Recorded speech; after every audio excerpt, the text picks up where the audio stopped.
capture the essence of Dota?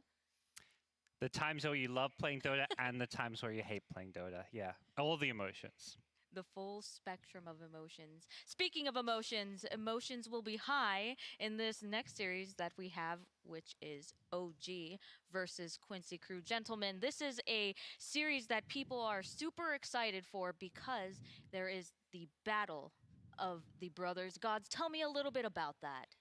Well, Sumail and Yawar, here also known as YS, these two players, Sumail particularly has a long kind of history, career, TI champion. Yawar, the older brother, but perhaps the less successful of the two as far as, you know, big international competitions. They both played at numerous TIs, and historically, you know, it's always been Sumail in the spotlight. Tell me a little bit more about that, Insania, because you know Yawar pretty well, right? Yeah, I mean, I talked to both of the brothers quite a bit. I mean, he's hungry. He's really hungry. I was talking to him last night. I was like, he's like, okay, I gotta play up against my brother. This is not like the ideal situation. But I was like, at the end of the day, you know, like the person that wants it more is gonna be the one that wins this game. And he was telling me if it comes down to that, we got it in the bag. If it comes down to who's more hungry, yeah, Yawar says he has it in the bag. Okay, Yeah. Do you really think that's what it comes down to, though? I mean, I had to give him the pep talk yesterday. Okay. I think both brothers were like, Yeah. they didn't really want to face up against each other. Yeah. What were you saying, Lyrical? I mean, I think that it's so interesting, right? Because this is always a dynamic that gets explored as like the brothers playing Let's together. go, There's that naturally, like, OG. rivalry Live stream that you, exists, but nonton really, there's like, bareng. a lot of love between these two guys. And You, live I stream think to you. me, the thing that stands out Di when I Frozen watch their TCE. performance is that it's really Gaskeun. the other players where the rivalry really exists. I feel like after getting, you know, knocked out of the lower bracket 2 times in a row by OG, Quincy Crew really has something to prove here. There's a rivalry match that's going on, and you know, there's a lot on the line for both these squads. And this is the first time they're facing in the lower bracket. Those last 2 years, last 2 TIs, when most of this Quincy team played them, it was in that upper bracket. So curious to see how things go. Yeah, in ESL Summer, they faced off, and Quincy Crew went 0-2, and maybe this is maybe the big TI stage is the stage where they'll really turn it around, but. I don't know. It's just Dota is such a complicated game, and there's more than just one player. It's just really how the teams mesh. And do you think that the brotherhood will affect the way that they play as a team, or are they just going to put it aside? I think maybe going into the game they'll think about it a bit, but I think once you're loading up into the game and you start drafting, it's not really something that's on your mind anymore. Got it. Well, we will now bring out the teams to the stage.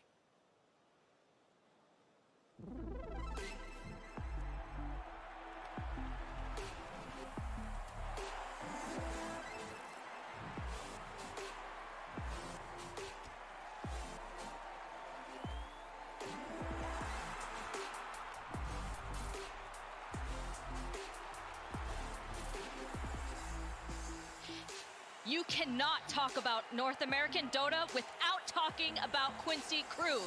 Named after their team house located on Quincy Street, the Crew retains 3 members from its original TI9 newbie roster with Quinn, MSS, and Yawar. Pulling LOA out of retirement and bringing on Leslau from Brazil, Quincy Crew finished in 6th in this TI's group stage, placing them in the lower bracket. However, in a stunning game, in the first day of the main event, Quincy Crew made a statement when they knocked Team Aster out of the tournament. NA Dota never dies.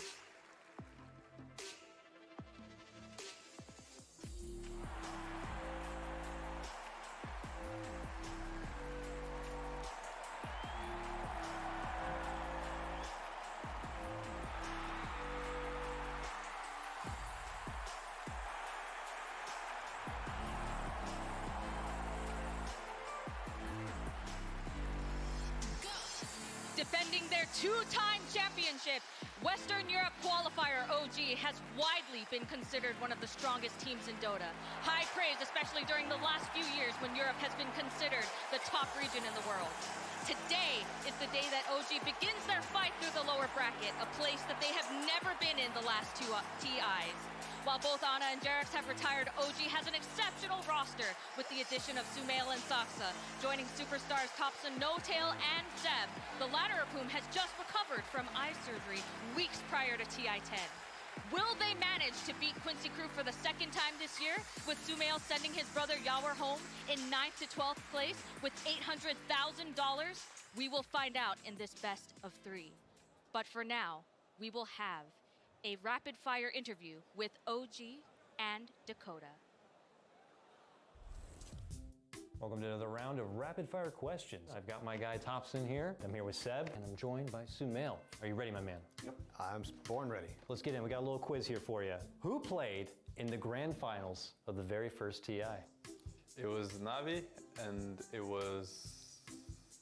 Navi versus... shoot, I don't even remember Navi right now. Navi and IG. It was eHome, actually. eHome. Psych, got him. Damn it. Worst roommate. Okay, maybe Sumail because he sleeps in and I don't. Sumail. Sumail, farts. Some people were quick to throw your name in there, apparently. Most superstitious. Tell me. Superstitious. Sumail. Sumail, maybe? Him or me, actually? Most improved over the year. Saxa, for sure. Saxa? But Saxa has, I think, grown a lot as a player and as a teammate. Dude, everybody picked Saxa. Every single one of you. What is the last hero you played? I can't reveal too much now. It was a pub and it was Snapfire. Snapfire. Yep. Getting the insights I see. We got to move on to the big juicy one here. Yeah? Text time. Next time. Read us the last text message you sent, Seb. To my mother, can I call you? Oh. Dude, Dang. I wish I had some spicy stuff, but I don't. I said now we're doing interviews to my wife, and then like a bored face. A bored face? Yeah. Well, I hope it wasn't too boring. We're already done here, Thompson, so thank you so much for the interview. Thanks for your honesty.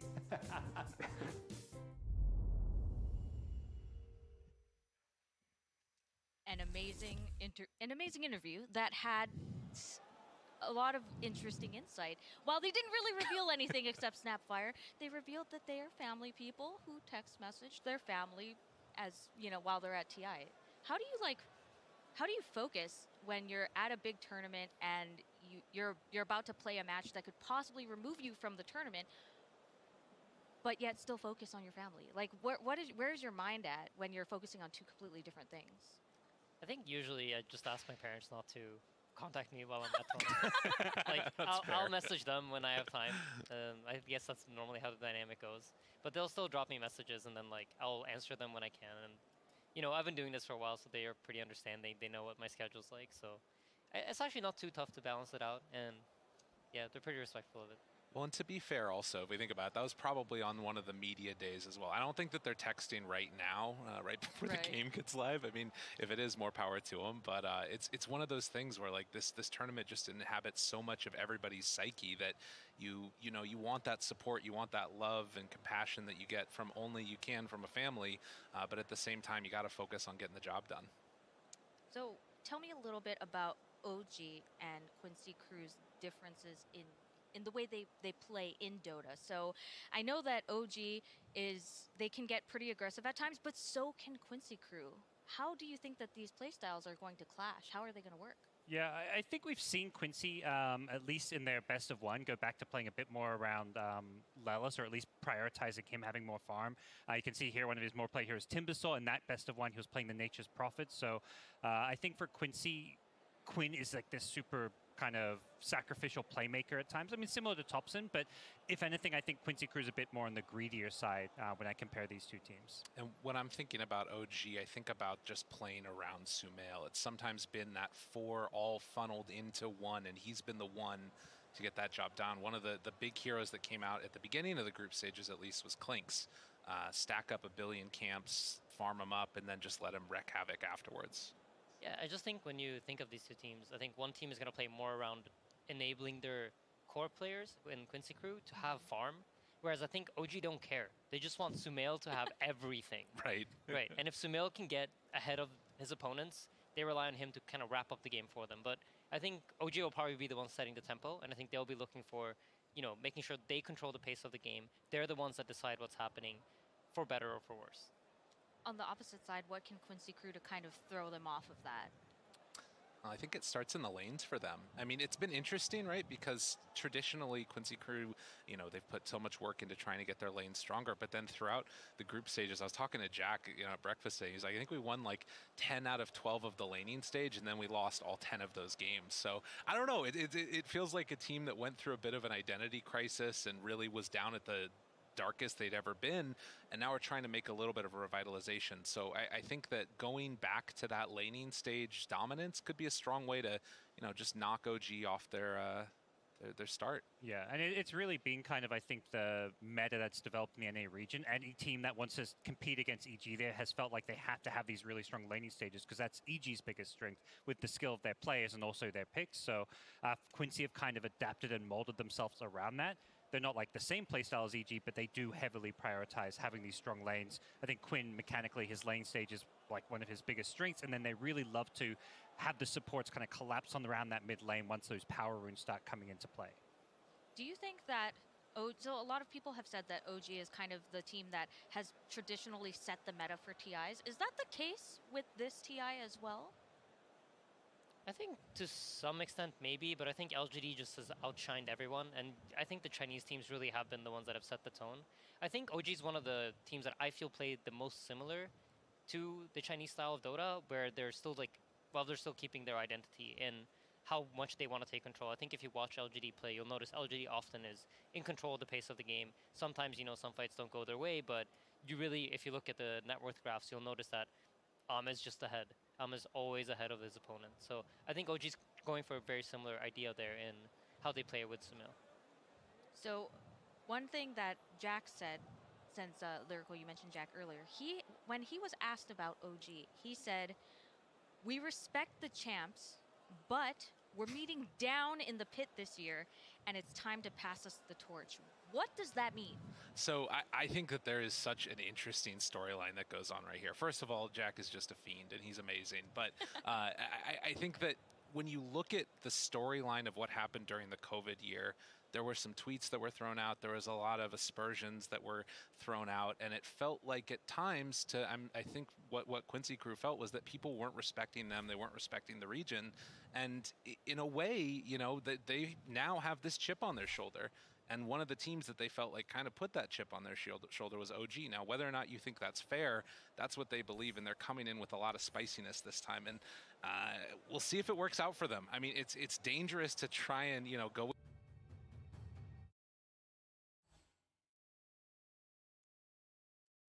on Quincy Crew's shoulder.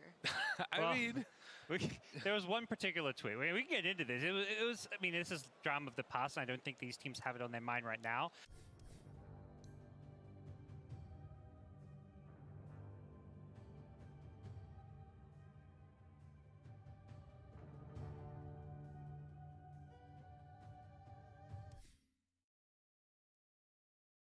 Being bad at Dota. I think Isania, it's- do you agree? I don't Yeah, agree. I think it has to do. I That's think a I can loaded see. one. I can see from OG's perspective and how OG approaches Dota, where they want to be in control, they want to set pace, they want to be active, they want to be on the aggressive. North American Dota is traditionally the opposite. You play a lot of more defense, and you kind of like tend to slow down the games and try to minimize mistakes and play more around. Farming jungle? Precisely, Farming farming jungle. Yeah, I mean, farming jungle. That's the truth of it, really. So I can see from OG's perspective how you would feel that way, but obviously it's not true. Quincy Crew is a really, really strong team, and even when they've faced up against European opponents, they've proven that they can play good Dota. Spoken like a true diplomatic analyst. I'm a big fan. So tell me about the heroes. So we've seen a lot of the same heroes throughout this, right? Like we've seen Tiny, we've seen Earthshaker, we've seen Tidehunter. Do you think that both of these teams will follow that trend, or do you think that since they're in the lower bracket, that maybe they might go for a little bit more comfort? I'm leaning a bit more to comfort zone. That's what Quincy did in their best of one. I think they have a bit more breathing room now with a best of three, but I think ultimately both these teams kind of don't go for that super heavy team fight as much as a lot of the other teams here left in the tournament do. Yeah, I think we're probably going to see some of those spirit heroes coming out. Most likely for Quinn, I would expect that we might get an Invoker at some point from Topson, trying to control the tempo of the map and just run around, make chaos happen constantly. That really feels like where they're at their strongest. And then, of course, you know, later on turning into alacrity bonuses for whatever core Sumail ends up going for. Yeah, I mean, I think from when it comes to OG's drafting style, Cal's touched on it a lot of times, but they will generally always have some sort of hero that will amp up their carry, make him even stronger than he is with the gold that he has. Combine that with the way they play, where they're just fumbling all the gold into Sumail, and then you have spells that are making him even stronger. It's just going to put him, like, over the top. I think that's going to be their playstyle for the series. I want to see Yawar on a hero that buys Blink. I think when he plays, like, Terrorblade and he buys Blink, he's really good. When he plays Medusa and he buys Blink, he's really good. I think for me, like, that's something I really, really want to see him do. Is there any particular hero from either team that you want to see played that isn't Tiny, Monkey King, or Tidehunter? I like OG's Wisp a lot. I really like what they did when they put Seb on it. I think it didn't quite work out in the series against the Team Secret, because I think Team Secret was very, very prepared and they had good answers. And even in the way that they played the game, it felt like they were really prepped for OG.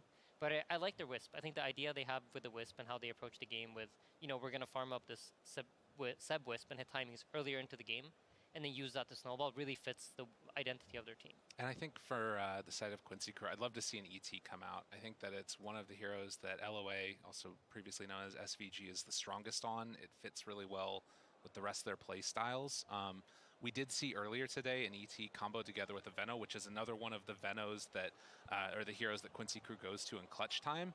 Fog was talking a lot about how he didn't like that combination together because you oftentimes end up waking up people from your sleeps, but it's something to watch for. Those two would be the ones to watch out for me.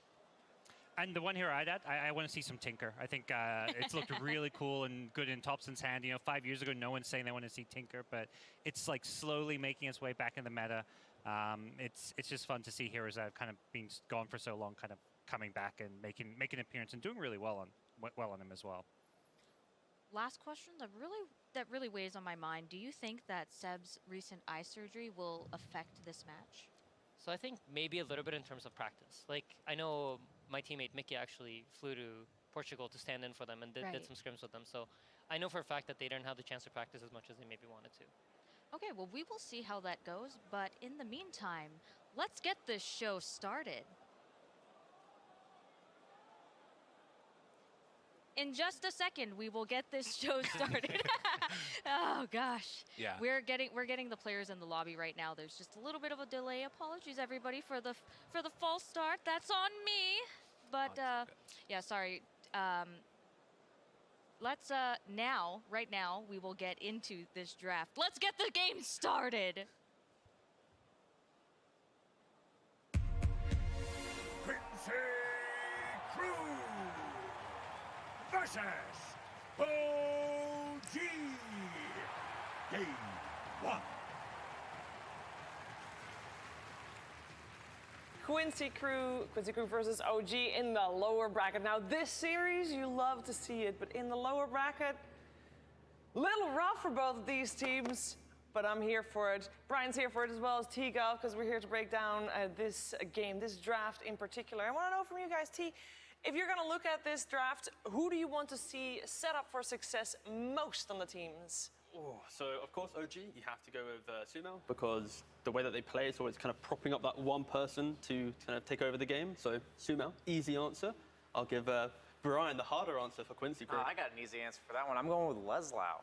I think out of all the teams in this tournament, they're the most abnormal in the sense of how their offlaner likes to play. This man is top 10 MMR in a farming heavy region. He plays the Nature's Prophets, the Venomancers, the Necrophoses, the annoying farming, pressuring heroes rather than more of the melee brute strength heroes. Yeah, we heard Quinn yesterday in that interview talking about the power of the Leslau Nature's Prophet.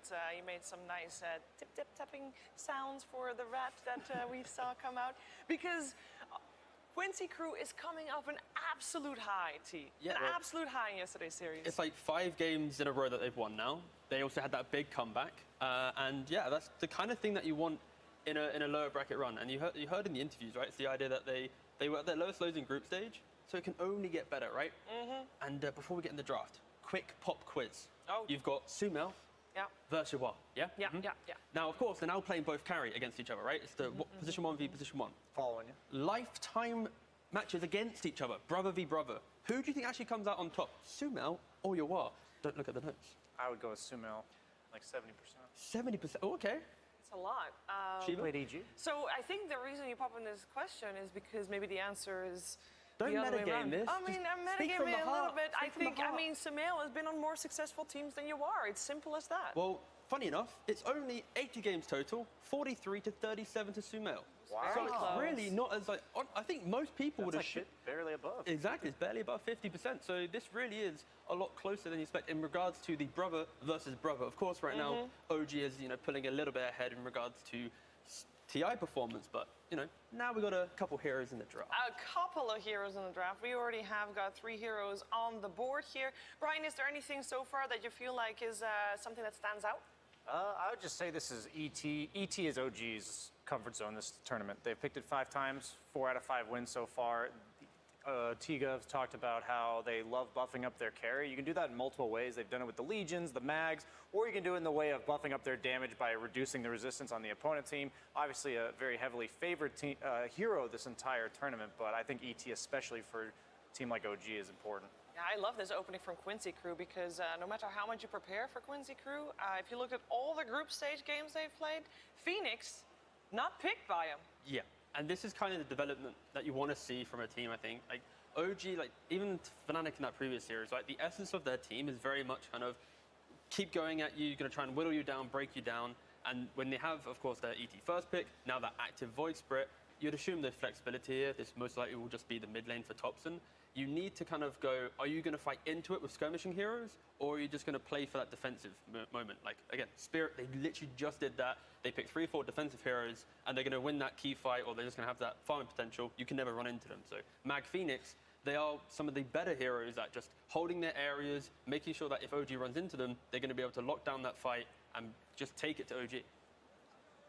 Yeah, I would say that Phoenix, even though they haven't necessarily picked it in this tournament, is just a classic for this team. We saw in their best of 1 that I viewed their draft as more so what hero does each individual want to play this game rather than necessarily countering the opponent. And I would much rather see Quincy Crew in this spot because throughout this tournament, at their highs, they've looked high, and at their lows, they've looked really low. So at this point, do the TI8, Game 4, OG. What do you feel like playing? What are you going to carry us on? And I hope it's on MSS personally, because he's a very farm-heavy 4, and Phoenix is one of the greediest 4s out there and can definitely take over a game.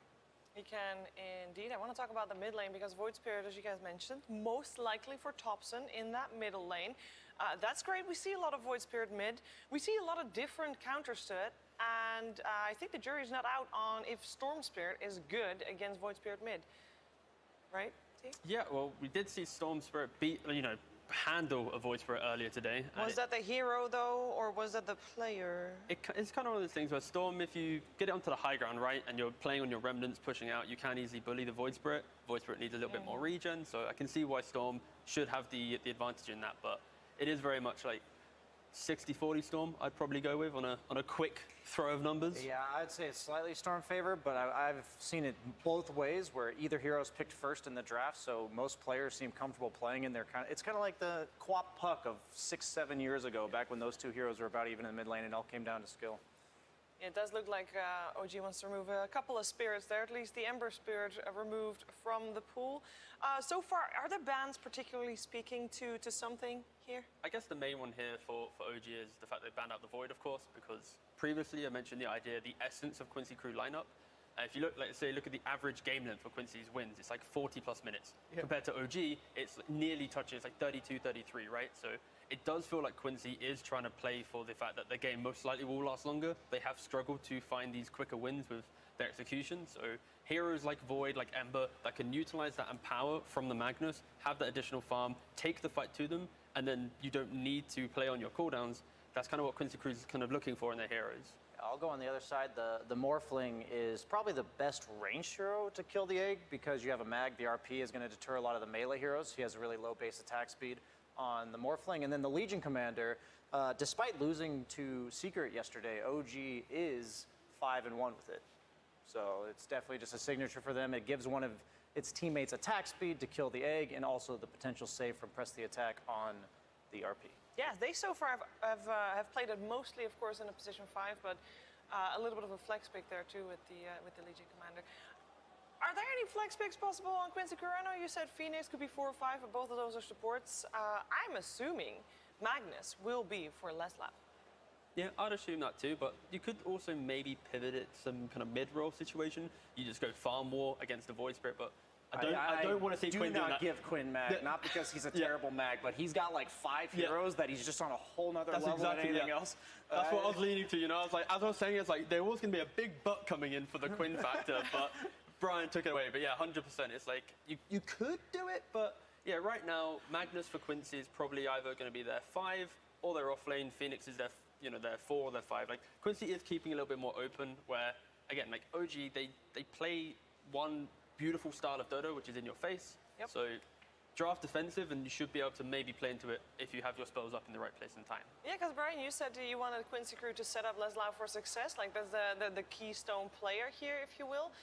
Picking the hero of your keystone player first is not the traditional answer. Yeah, it seems like it's more like Quinn they're going to focus on, but at the same time, it could just be Yawar that gets the last pick. I'm really liking Monkey King. It's still in the pool. I know we haven't seen it too much mid, but I know Quinn loves his mid lane dominance matchups. Monkey King versus Void Spirit could be pretty cool here.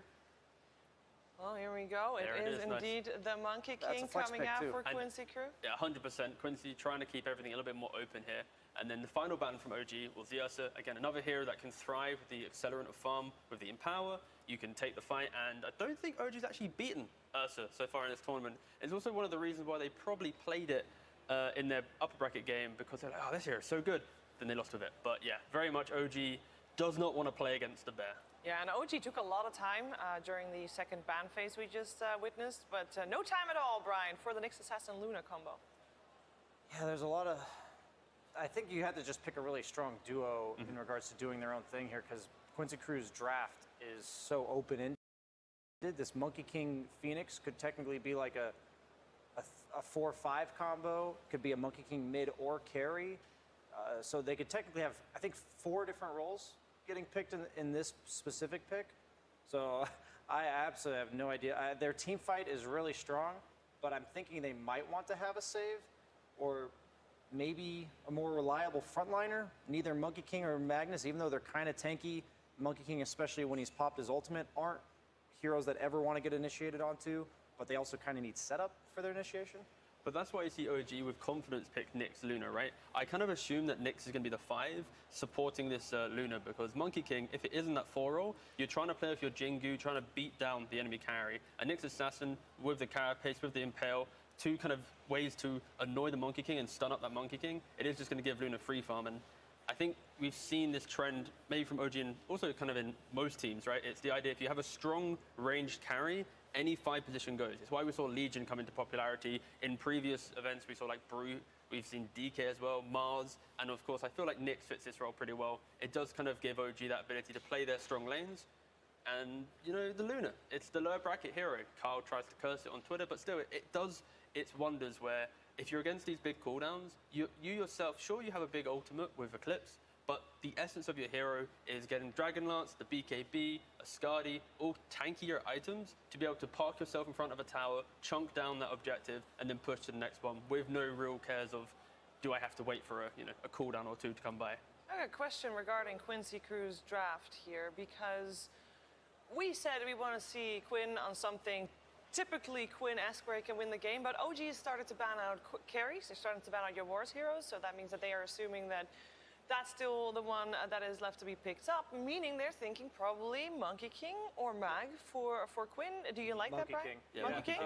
We haven't really seen it from this tournament, but I think he's like platinum or master tier Monkey King. It's one of his most played heroes in pubs because, like I said, he loves his laning stage, and Monkey King is one of those 10th picks where you see a Kunkka or a Tiny or a Void Spirit melee hero mid, and you say, okay, I'm going to grief that guy while I free farm in the mid lane. So it's a little bit of an untraditional mid laner, especially this patch where we have these like mobile gankers. Monkey King has this weird power spike dynamic where he's super strong for like the first 7 or 8 minutes, but then he becomes a farmer for the next 5 to 10 minutes, similar to like a TA. So I want to see a more active carry from Yawar if they're going to be putting the Monkey King mid. That's why I like the Spectre and the Jug bans, because not only are they strong scaling against the Luna, but they also participate much earlier in mid-game team fights. And then they go for the Furin. So you see from Quincy's ban, Darkseer and Nightstalker, heroes that want to kind of push your team forward. And we've seen other teams so far, and again, Fnatic as a great example, even though as a support, it's a hero that plays lane pretty well. These ranged supports, be it Phoenix, be it Lion, they do not like walking into the treants that Furin creates, and you can never bully the hero behind. So an offlane Furin in this position will be able to remove the support factor of laning phase, and whatever carries picked here, they need to be able to muscle up into this hero. Like, is Sven available? I didn't see the ban. Okay, It's going to be the Kunkka. So it's going to be the monkey carry, right, in this situation, and then the Kunkka mid. And it's gonna be Quinn Kunkka and Yabara the Monkey King. Correct me if I'm wrong. Nyx Assassin on the side of OG actually quite decent in dealing with the Kunkka, no? To some degree, you can cancel the combos, but we just saw how Kunkka, if you have a good lane against Void Spirit, you go farm efficient, you rush that BKB, you can mitigate the nuisance of OG. And that's where OG, they need to make sure they don't lose that mid lane, because if this Kunkka does run around freely with the map, with a BKB, Furin won't do anything, Luna won't do anything. So none of OG's lineup will be able to deal with a BKB to some degree until Luna has the farm, until the Furin has the farm. All right, guys, it is time to get this series on the way. It's time for game one of OG Quincy Crew. First, though, we're going to head over to Jake, who's standing ready with the coach of Quincy Crew, Kezu. Thank you so much. Hello, we are here with Kezu. Kezu, it's a tall task to outdraft OG. How did you guys think you did? I think we did pretty well. I know them very well as players as well, and I know what my boys want to play, so I think we're very happy with what we got. Absolutely. Elimination series. If you say this correctly, you guys win the whole thing, you'll go down in history. How do you beat OG? We do our own thing and we will beat them. Hell yeah. Well, we'll hopefully see you guys doing your own thing in this match right now. Let's jump into it real quick. We'll throw it to our casters. Welcome everyone, the battle to the death here, Lacoste, as Quincy Crew take on OG in the lower bracket. What's your first read on this draft? Just by looking at the heroes, we can expect OG to run at Quincy Crew. The panel talked about how they are gonna need something to drag the team fights once the BKBs are up, but I see a lot of big cooldowns on these Quincy Crew heroes. So yeah, OG, they're known to go in and just keep the pressure going, especially when you see this like Phoenix ulti on cool.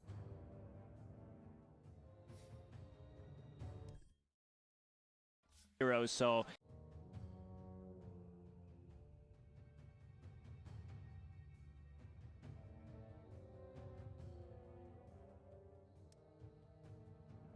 prepare for battle. Gonna get a lot of farm. Nyx Assassin scouting things out from Invis and Thompson on his signature Void Spirit. So Quincy Crew going to have to pick their moments more carefully. Much more delicate draft for them, whereas OG, like you say, it's their play style, it's their drafting style. They run at you non-stop and they force errors from their opponents as we get ourselves into game one of this best of three. Already smoked up, Quincy Crew looking to try and defend that mid lane, get as much we already intel get as the you possibly D-ward. can. And there it is, that straight up D-ward from No-Tail. A signal of intent from OG already. And Saxa, well, he's making a nice little home for himself here in that triangle, forcing Quincy Crew away. 30 seconds to Now they know that there is no ward, so they could potentially make a turnaround play, backstab potentially from the high ground, have the vision advantage. Quincy Crew approaching MSS and Leslau. Yeah, reclaim their territory, kick them out. No more squatting by OG up in that triangle. Yes, we do have that little Monkey King disguised as a courier. And some treants there as well, but Yawar, he's not going to give this zone up without a bit of a scrap. Gets a couple of hits onto Saxa. And it does allow Quincy Crew to get 3 of those first 4 bounty runes. And that was after OG started with some very aggressive pushes forward. So Thompson, your Void Spirit in the mid lane, facing off against Quinn's Kunkka. Which way do you lean in this kind of melee versus melee matchup? There's going to be a lot of harassment coming out from Kunkka. Thompson will need to bring extra sustain. I expect supports to come around and protect the 2 and 4 minute water rune. So we'll see who makes the first move. There's going to be a lot of harassment, as I mentioned, on the Void Spirit, the cleave, and you also have a bit of an absorb damage from Resonant Pulse coming out from the Void Spirit. Oh, No-Tail already with a stun. Are they going for this? Can he body block MSS? He's forced the Fairy Fire and a good impale will at least keep Sumail away. The threat of OG already beginning, but there's Quinn, like you said, harassing and chipping away at Thompson.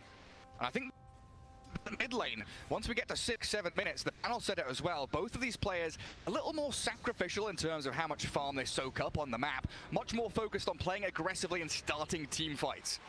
I feel like whoever gets 6 in this matchup will just go extremely ham. There's a lot of, pride on the line. You might need to knock out OG. You might knock out OG out of TI. So there's a lot of stuff happening in the heads of these players right now. Back to the bottom lane. It got nerfed, so it's now level 1, 9 seconds instead of the 6 seconds before. So a bit of a nerf to Luna's laning stage. Still very strong laner. Absolutely is, yeah. 7-3 on that CS. Sitting pretty up near the top, and no tail. Only in a busybody, throwing stuns onto Leslau. Needs to be careful, still level 1 on that Nyx. He's got nice base regen, like with the tango going, 13 HP per second. So he'll be just fine. For a second I thought you were doing math, Gary, then I checked it and it's showing on screen. I'm like, how's this guy so correct? Oh, Thompson! Oh, careful, with buddy! The fairy fire. Yeah, the backup of Saxa coming as well. And they will bully Quinn away from lane, but there are water runes to be gathered up. Man, these punches from the ET just keep on coming. Well, it looks like MSS a little worse for wear in that bot spot. We'll have to wander back and sell themselves back up to full. Man, these Tidebringer hits onto Thompson. Every time we look into mid. It's a lot of damage, but there is potentially a turnaround play, or Seb could TP with his Nature's Prophet, deal a couple of extra hits, which could make the difference there. Yeah, such a great aspect of Nature's Prophet, that ability to dogpile onto people. And now we see Kunkka. Oh, This is his ability. The way to dominate the lanes. Back to Fountain, bottle, full HP, full mana. Didn't talk too much about the top lane. We see Yawar on Monkey King, 11 CS. Seb, how's he doing? I mean, it's a Phoenix support, right? So he's continually hitting them. It's very hard. They don't deal well with the summoned units. And Saxa, he also managed to, leave some XP for Seb on the top lane. Checking out the rune for Thompson. Thompson. Welcome back. Back into the torrent. Quinn's gonna pummel him a little bit here, but again, no real kill threat. Just putting him in that threshold where the potential for him to die is there. And like you said, of course, forcing to bring out some more selves as Saxa decided that top lane, he's had enough. He will return full HP, full mana, and potentially, bottle refill mid, right, with a TP.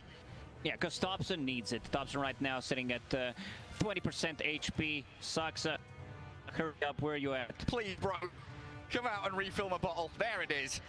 And we're gonna see a water rune being picked up, use the bottle. Kunkka trying to stack the small camp meanwhile, and we'll pick up the bottom water rune. And that allows that Void Spirit to stay in the game. Pretty even in terms of CS between the two of them, but Luna really now becoming that forerunner with 13 denies as well. That's a lot of denies, Gary. That's a lot, isn't it? That's been down to No-Tail's hard work. Continually pushing back the Magnus and the Lion. Go on, high-five him. No-Tail was expecting a lot more harassment, a lot more aggression coming out from the Quincy's off lane. He brought 2 healing salves, so Luna should be very confident in surviving, and also has 12 Magic Wand charges. So I don't think they can bring her down. There's going to need to be a rotation from Kunkka to actually kill Sumail early on. Yeah, maybe even the Kunkka and the Phoenix. We'll see what happens. Monkey King, of course, notoriously a faster position 1 hero than some of the others, can get involved early on. We'll see what Yawar will get done in these opening moments of game 1. Bounty. MSS contending with that pull across. As it's been a bit quiet up top, right? Saxa and Seb, they've had Saxa move into mid, roaming around a bit, helping to TP and fill that bottle.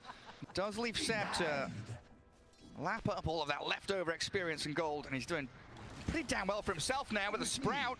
Oh, the body blocks. To be careful where the body blocks. in front. Can they chase down this Monkey King? Oh, no. It was close. If that Treant The went in combo front of mid, him. though. Quinn's having a crack onto Thompson. He's got the step. Astral step to jump away.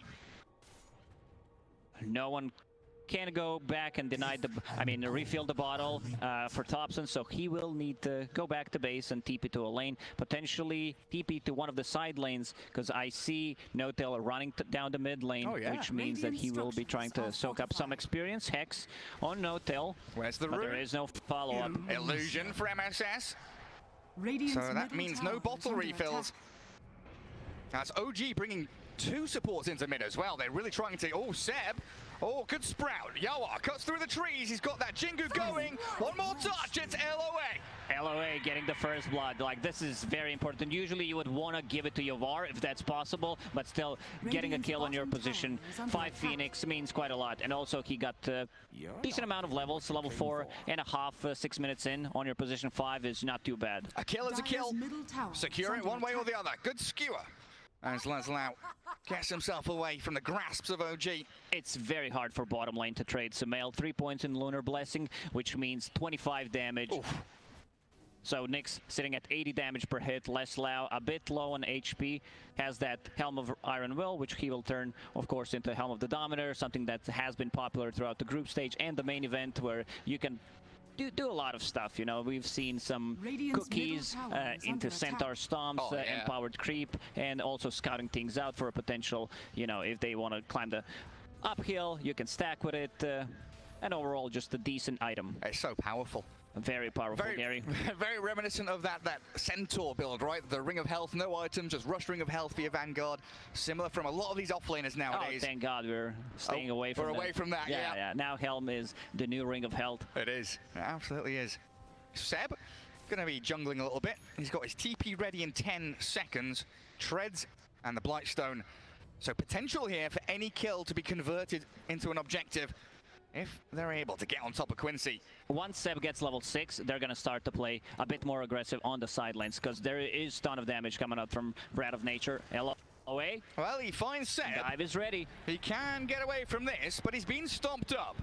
Do they want to finish off the Phoenix? It's going to be a difficult task, isn't it? Meanwhile, mid, Sumail's made his way in there.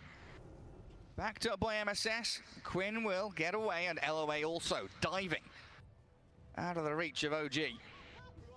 I love this from Quinn. I check his quick buy, straight BKB after phase boots. Understand they have nothing that goes through spell immunity, no magic immunity, so it's going to be very, very tough for them. And that fits his role in the team as well, right? That chaos creator, the action maker, so he'll be able to run around from a very early point. As Panel talked about, a bit of a sacrificial. Mid sometimes sacrifices his own farm, so Yawar and the offlane can get more. And also, it's indication of how fast they want to play, right? Because we've seen this build quite a lot. The double bracer into the BKB. Are they going to find him? Oh, yeah, they will. Yawar, this time allowed to pick up the kill, and his bottom. The tier 1 being dived. Quinn's here with an X mark in towards Notel, turning him up, and Shockwave back. He does get out of carapace, so delaying the move that Quincy crew are making. The trouble being, he's being skewered around and destroyed by Quinn, while LOA is going to try to TP away, but 7 Thompson are both there. A lot of action happening. There's going to be a ton of pressure on the bottom lane. They even glyph. Like, the value that they get from this glyph is stopping the mid push and also keeping their creeps bottom alive. I don't think there's enough for OG to stop the bottom push. Sumail is wide out in the open. He's going to get comboed here by MSS and Quinn. Thompson's trying to backstab, and Sumail will survive. MSS hiding behind the trees, but they're broken by Seb, who sprouts him up. Pops his stick, but that's never enough. Oh, Quinn. One more hit is needed. He slept up, and his courier's died. A nice impale from Notel, and 4 heroes. OG bring the numbers. They brought the numbers on a mid lane. They wanted to respond. They saw their bottom tier 1 tower falling. They bring the numbers on a mid lane. They get 2 kills, 4 Thompson. Into the tower as well. And they get the tower. Thompson even gets the last hit on the tower.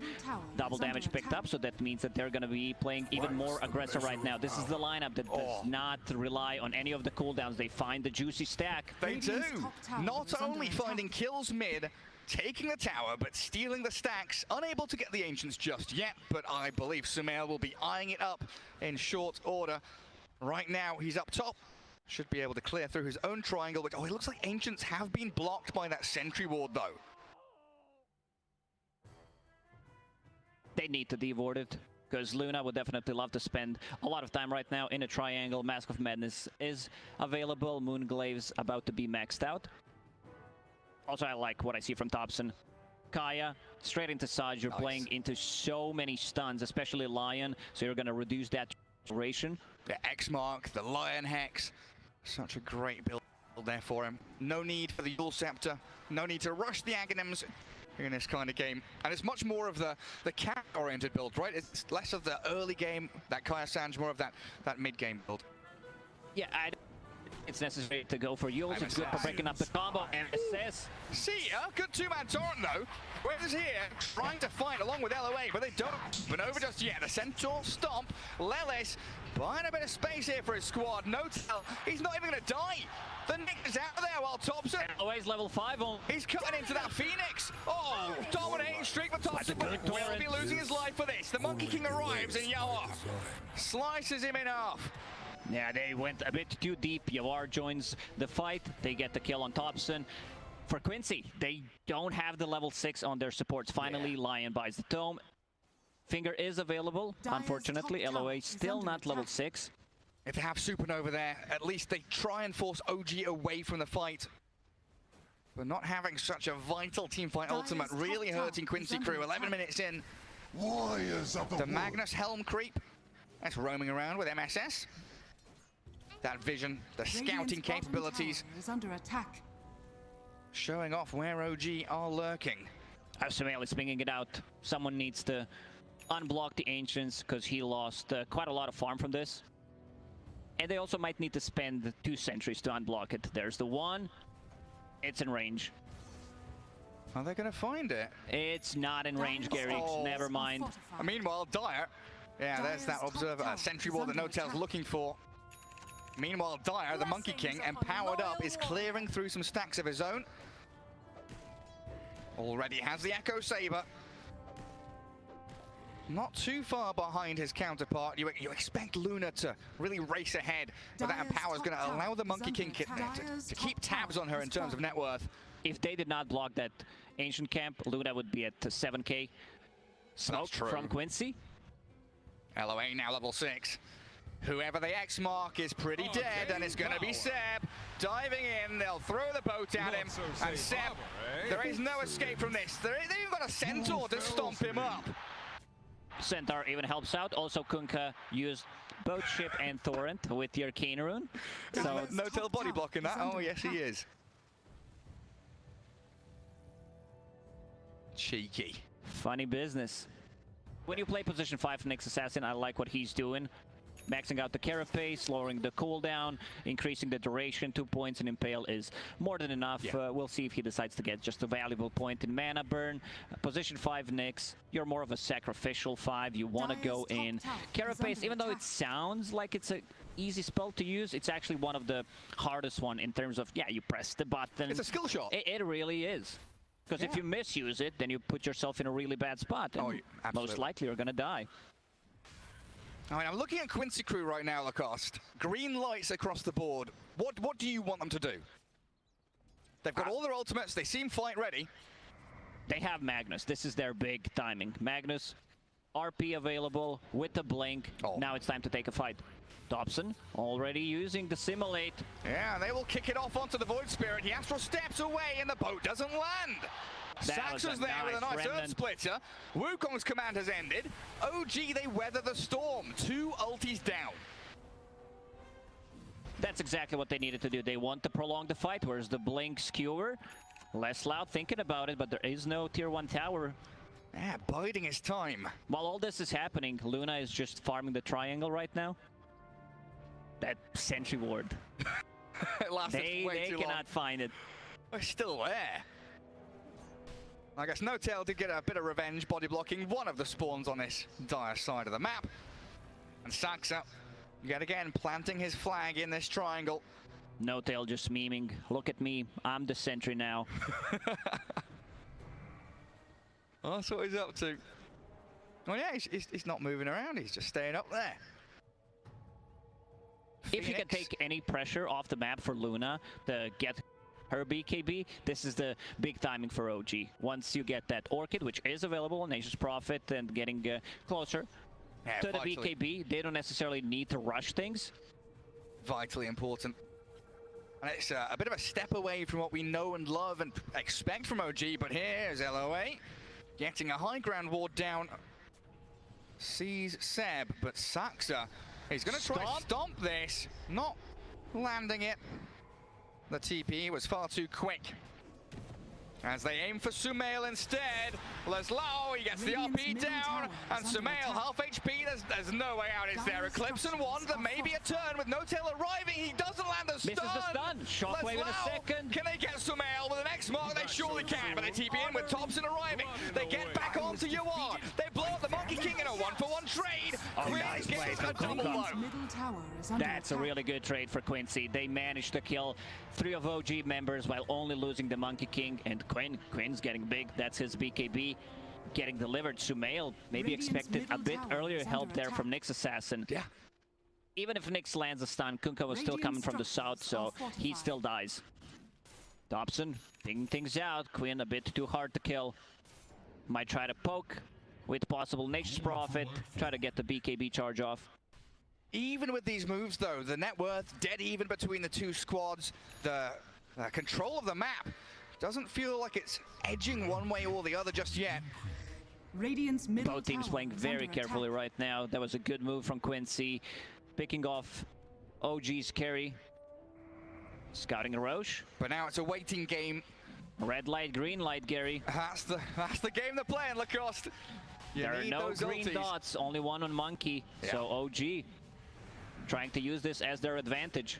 Quincy Crew will definitely defend this. They have to. Try to poke, maybe delay it. Radiant's middle They do get a tower mid. And that will force OG to come back and try and stand off against them, but No Tail.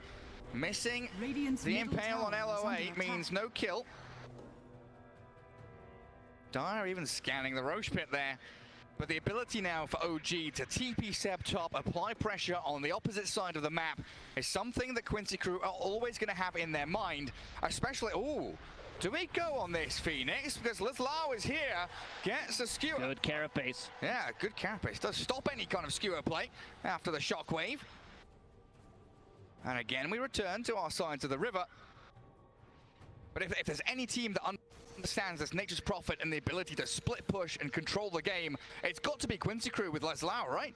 Quincy will strike right now. They need to be pushing out the lanes to have them in good position. Monkey King disassembled. Echo Saber now has a BKB. We'll go back once again for that Echo Saber because it's too valuable item, but now they have 2 BKBs ready and a Blink Dagger on Mag. We still have not seen RP being used, so looking forward to that. Seb being pinged out. That's the target they want to go for. Immediate TP, but in comes the RP. Bring down the Prophet. No more pesky Seb pushing out these lanes, as it looks like OG are rallying down in that bottom lane, still considering what kind of fight they can bring out here. They spot the Phoenix. Elder Titan Spirit with a Vendetta stun mid-air, they catch him. Meanwhile, Torrent on the mid lane, full combo. They're gonna get him. They found him. Quinn and MSS pair up to look for Sumail, but the BKB not enough. Thompson backstabs MSS, but he doesn't have any backup. Oh, this is gonna cost OG quite a lot. Luna getting picked off twice and also using a BKB charge. Feels bad for Sumail. That's a couple of deaths in a row where not really accomplishing anything otherwise.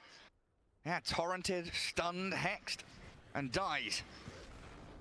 So a good turn of events here for Quincy Crew. Again, you said that's their moment to strike. Use a couple of ultimates, get a couple of kills, and then calm things down. Return to farming with that empowered Monkey King, and even the empowered Kunkka, if he gets it. For now, reliant on the Tidebringer for his farming. Thompson hungry for that helm creep. And even looking into the dire jungle here, but not able to see any heroes. They will get a couple of D-wards though on that Obs and Sentry.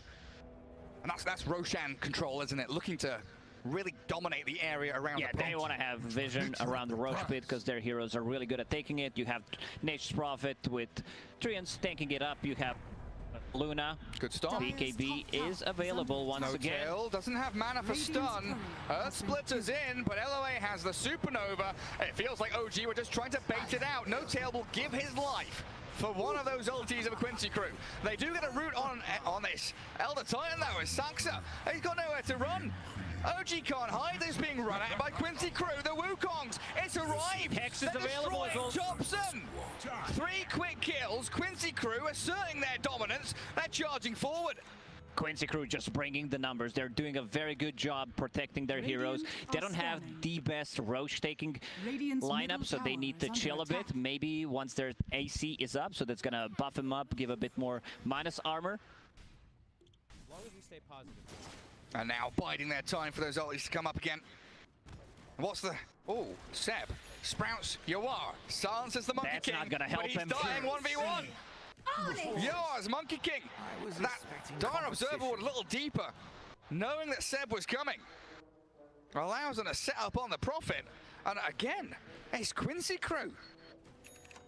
Beautifully done. Yawar's game read so far has been excellent. Joining the fights when it's necessary, jumping from 3 to 3, playing around the Magnus to give him that M-power, staying on top of the network. His item build also very like standard stuff, I would say, in this situation when there's so much at the stake. BKB, once again, going for that Echo Saber, and the next item is Scotty. Yeah, and in comparison to Sumail we just saw there, Yawar doing much, much better across the board. Top net worth on the Monkey King. Far more kills. And far more game impact, like you're mentioning. Illusion. Quinn. If anybody walks up that ramp, they're his. Oh, they'll know there's a bit of vision. Tapped by the Wrath of Nature. And Quinn is such a difficult target to go on now with his BKB. They cannot burst him down. They just don't have the tools. They will need to possibly lock him with the Nyx Assassin into ET Stomp, into Remnant, which is going to be very hard to deal with. You need to bring the numbers, you need to group around, and this is where Magnus Lion could make a counterplay. Also Phoenix level 12 on your position 5 has level 2 ulti. They don't have the egg hitters. If they can kill Luna or disable her, egg is not gonna be killed. Yeah, like who does it come down to then? Seb has to do it, but Seb has been, oh, the quick BKB. Very fast on the fingers. He's getting a little stun to the Monkey King here. Sleeping the Magnus, and Carapace back, but MSS with a Hex. A bit of back and forth, but a 2-man stun, the Supernova in the back. Supernova. They're gonna find them. Sumail has to BKB and run, but Laszlo has the RP. They want gorgeous stuff from Quincy crew, and they're gonna keep going for more. Seb, he's X-Mark dragged back, he's dead. Quincy crew has their number. Saxa with Thompson try and turn around onto Quinn. No teleport back for this, but Yawar with a triple kill. Thompson needs to be careful. Only the Simulate is available. Nice dodge. Gets away from the stun, and a double kill will be his. But another torrent's there for an ultra. Yawar's Monkey King. 9, 1, and 5. He's just too powerful to deal with. They need to prolong the team fights. Even though they need to keep fighting and lower the BKB durations, it's gonna become much easier for OG to take a fight. They just don't have the tools right now to deal with this overfarm Monkey King and Kunkka. 1,000 gold. I like that. Very aesthetically pleasing. 1,111. Phoenix surviving, as we mentioned, it's very hard to kill him. Shard was available, so that means a Supernova. Sunray during the Supernova, we're going to see that again. And he was on that high ground, right? Just above the staircase when he got his egg off. He backs all the way up, knowing that they want to fight here. Even under OG vision. That was such a good impale there from Lion, Earth Spike. And there's the finish. Goes in for that RP. And Yawar, even when his BKB ends, he just knows that they've got them on the run. Great ability just to keep on running forward and battle.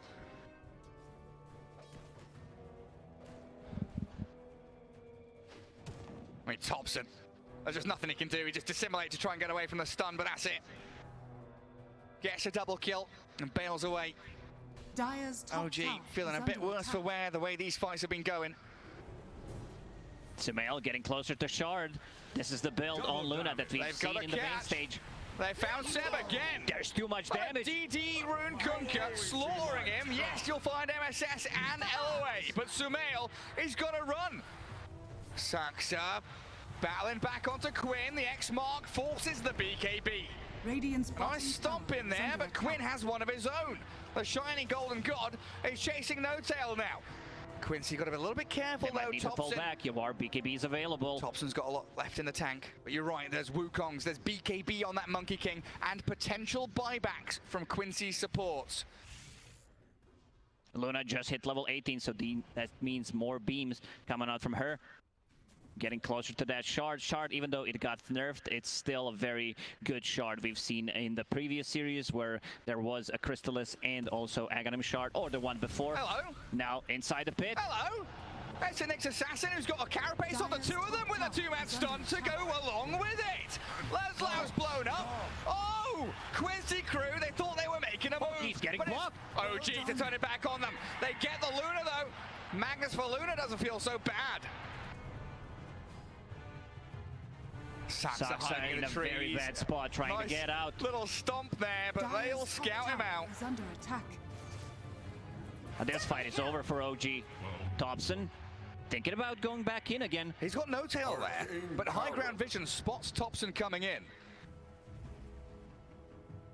He's under the outpost, and they know exactly what he's up to. Arcane Rune already used up. Thompson would love to have a bit of a scrap. Eyes on Quinn. Playing a bit of a dangerous game here. And he's looking towards MSS. First silence, second silence into Remnant. But now what? Dissimulate away, try and run and hide. Fight might be over for OG, but it's not over for Thompson. Still thinking about going in once again. Arcane Rune available. And No Tail playing on this dire side of the map. He's scouting, he's looking for anyone that's lurking. We'll get a D-ward as well. But Thompson's there. This pairing, just finding kill after kill, or do they? The boat turnaround with Quinn arriving. They kill off the Phoenix, but now Quinn will chase down No Tail. Oh, he doesn't want to go for it. He's so afraid of what's lurking in the shadows. Too afraid of the bug. It's very hard for him to play. It's like solo kill the next assassin. There's always going to be this fear of carapace, and he does not have any invis and any reveal. And here's Yawar, that full up Skadi. Dire's top tower is under attack. Next up, the Basher in the quick buy for him. Quincy crew will have their ultimates already pretty soon, but OG knows there is a window here. 3 heroes smoked, Thompson one of them. After the Aghanim Scepter, heading into E-Blade, looking for that magic nuke damage, but also saves, right? The damage from Quincy crew, heavy physical from Monkey, Kunkka, and the Magnus. Potentially there is a turnaround. Once he picked up that Aghanim Scepter, started playing a bit more aggressively. 2 supports, they don't have any kind of defense tools, so he will need to jump the back lines. Try to burst the Phoenix, play with the Nyx Assassin, who can provide the vision. Well, smoke from Quincy. OG 3 hero smoke, Quincy respond with 5. The entirety of OG though up in that top lane. Soft pushing it with a Treants. Scouting with No Tail's Nyx. Also bought Gem, so they can see Nyx Assassin. He's been very annoying. Historically, any Hex, Shaman, Lion were always powerful against the Nyx Assassin. Can't use that carapace. Catch him before he can turn your damage back onto you. Dire's top tower is under Great to attack. Treants. Gonna whack away at that top tier 3. Quincy crew not having any of that though. They are straight into the Roche pit. Now they have 3 BKBs. Even Leslau finished his. Is under attack. Dire's structures Gak ada yang nyadar gitu pada hilang gitu pada kemana. They know no one's showing up. They need to know something fishy is happening. They get the Aegis for free. Top tier 3 is half HP. But OG don't get the finish. They want to fight this still though, even with the Aegis in hand. OG, Quinn nearly blown up. Can they take him down? They'll get it. Yes, they can. Kunkka's Can finish him. No Tail's traded out. They buy back on Quinn. Great boundless strike though from Yawar. Picks up Sumail. And straight back onto the ET. Fake pump the RP. Leslau didn't even need it. There was like no way they go into that fight and kill Monkey King twice. The BKB, the Aegis on him, he's just too powerful. Level 23 right now. You need to be very aware how strong he is. They didn't even use 3 ultis. There's still 3 green dots on top of the screen for Quincy. Yeah. Like at the very end of that, Leslie was like, do I have to? Now I can hold my RP for next fight. 4 minutes left on Aegis 2. Quinn expended his buyback. I don't think it's that costly. Still, OG cores are keeping up in terms of net worth. And the longer we drag this game out, the more efficacy this Prophet has in the ability to split push lanes, control that map, and do physical damage. He's got Witchblade, Orchid, heading into Shadowblade. He is becoming another carry hero. No-Tail scouting him out. Hello. Bit of monkey business. Hello, he's behind him. They need to protect Luna. They need to have some kind of protection. Nyx Assassin finally finishes his item. That force staff could make the difference. Nice carrot With a base. Spirit on top of him, he's going to get stomped up here. Sumail, he's waiting for his moment. There's Thompson blinking on the back with the RP on the Luna. They catch her out. Inside the Wukongs, and down you go. MSS is go-scepted up, and they're going to find another one. Quincy Crew with another couple of quick kills. Beautiful execution. And with Quinn coming in, they do stomp him to stop the combo, but Yawar is so strong. He's out of everything to simulate the big AoE, but still, he's gonna drop. Gets that streak away from Thompson. Luna and the Void Spirit both dead. Massive kills here and a monumental victory for Quincy Crew. Less loud, not even flinching, not thinking about it twice. He sees Luna, RP straight away, skewer back inside the Wukong's command. There is too much damage coming out from the Monkey King. Still 2.5 minutes left on it. They're gonna go for the high ground push. There is Kata, and there is also an Alpha Wolf. Oh yeah, and a couple of shard golems as well. Go on, little buddies. Get up to the high ground and Less loud does not want to micro the Alpha Wolf, just presses move on Monkey King. Now Wolf, you know, still in. Meanwhile, being very close. Oh, No-Tail needs to be careful. He does. Here on the Monkey, they start him up, and all that damage! Where did his HP go?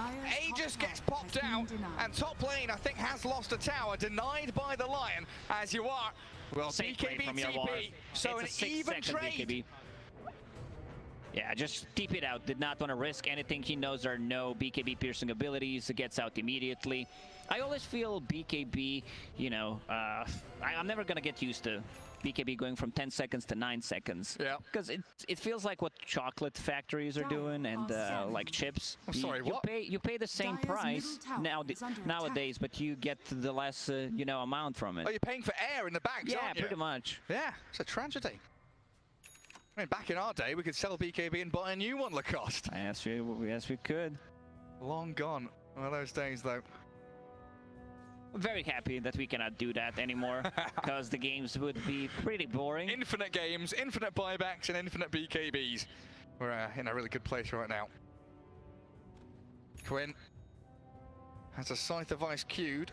Blessings upon a loyal warrior. So that's even more control to be able to handle the Void Spirit, who, you know, he's been one of the struggles, one of the challenges Quincy Crew has been having is dealing with Thompson. So far, it's been focus Sumail, kill him off. Do you think that Seb's and Thompson's build here have been an adaptation to that, knowing that Sumail will be a target? They're building more into the kind of carry builds here, from the Prophet especially. That's what Nature's Prophet does. He wants to be able to scale. You have a scaling lineup coming out from your off lane as well. Now has like that Witchblade, the Orchid. They want to prolong the team fight. They want to keep them as long as possible. Try to bait one of the big spells. And ET, he finally finished his item. This is what Saksa has been saving for. Aghanim Scepter done. Mask of Madness queued up. I think Fog would be pretty proud about this build that he's going for. Also, like, just max move speed. Phase boots, wind lace, and also holding spider legs. If there's a hero or an item build that shows off EG, it's that right there. Run at you with some big, heavy punches. Well, we brought EG into this game. I guess you meant OG. OG, sorry. Yeah. A lot of Gs. Everything's gaming, esports, e-gamers. Oh, don't bring e-gamers into this, Lacoste. I've told you about that. Is it smoke time from Quincy? They're all grouping up here. Still quite a long time to wait for the next Roshan. So we'll need some fights. Monkey King. level 25, full Abyssal Blade. So even if you have a BKB, you're still not gonna be secure. You're not gonna feel safe. And that extra Wukong's command ring, it's great for sieging. Quincy crew, they don't need to rush anything. Next Roshan will spawn in 2 minutes. So if they can possibly get a pick off, that'd be great. But they're playing for the Roche timing. Yeah, and there we saw double Eon Disc, Abyssal Blade. Tons of ways to win a team fight for Quincy crew. N0tail yet again being very pesky. Sneaky bug in that dire half of the map. Great itemization from Quincy Sports. In behind. Those 2 Eon Discs are going to keep them alive. Here we go. And there's the Eon Disc already. Nice hex. But another good Eon Disc, but they're blowing up. Thompson blows them up. Thompson gets both supports. Now Quinn. Oh, he's got BKB ready. He's going to have to use it here. He's going to have to run. But no, you are. He's been stunned. A whole toss back finds N0tail. But a Wukong's command for a Nyx Assassin and losing both supports feels pretty bad for Quincy crew. That was such a great execution there from OG. Poking, rocking the Eon Disc, and then going back in again. Thompson using the full combo, and now holding the gem. So that's going to be the big one. They can see Kunkka, they can get the D-wards, and their Nyx Assassin can feel a bit more safe going in and initiating from the invis. Yeah, Thompson the one holding it. There is a high ground ward for Quincy there, though. So he's not going to spot that just yet. While Leslau sees him perfectly. Knows that Saxa is just behind Thompson. But there's the Horn Toss, dragging back in. Thompson will dissimulate and E-Blade and blow him up. Oh man, this is a classic Thompson play. Gets Horn Tossed and still manages to get a kill. Hits level 25, dissimulate stuns for 2 seconds, so that's gonna be very hard. He has an extra ring, also extra damage coming up from the shard. And it felt like Leslau maybe could have RP'd that, but you're right, Thompson just outplaying him. Now with an Eon Disc of his own. Even more impervious to the Quincy crew abilities to catch him out. Scythe of Voice done on the Prophet now. Is there someone to play with N0tail down here? Seb is pretty distant. So N0tail's Nyx just going to try and keep tabs on the Monkey King. See if he jumps across the canopy. There, he's dead. Yawar knows. He knows something's fishy. Something's going on down there. MSS is even here. Bring everybody to this. If OG is setting up, we will as well.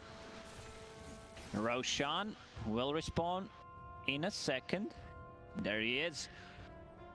Sumail scouting it out. Straight into the pit. They just saw members of Quincy crew on the bottom lane. While Seb is showing top. Buyback. Not available on him, but has a full sight of Weiss. This road's gonna go down so quickly. Quincy's not gonna be able to respond. They are nowhere near fast enough.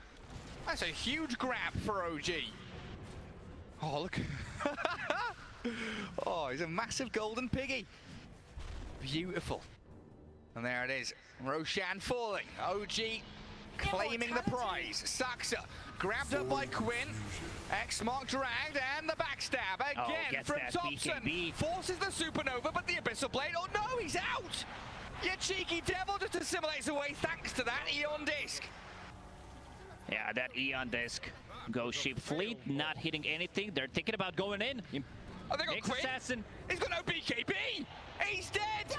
One more touch will secure it, and with no buyback, they'll need the RP. Inside the Wukong, Sumail skewered back. That's a good amount of damage, but MSS, he's been destroyed. Sumail going deep with Thompson. They want LOA with the E-Blade strike, but they can't finish off the Phoenix.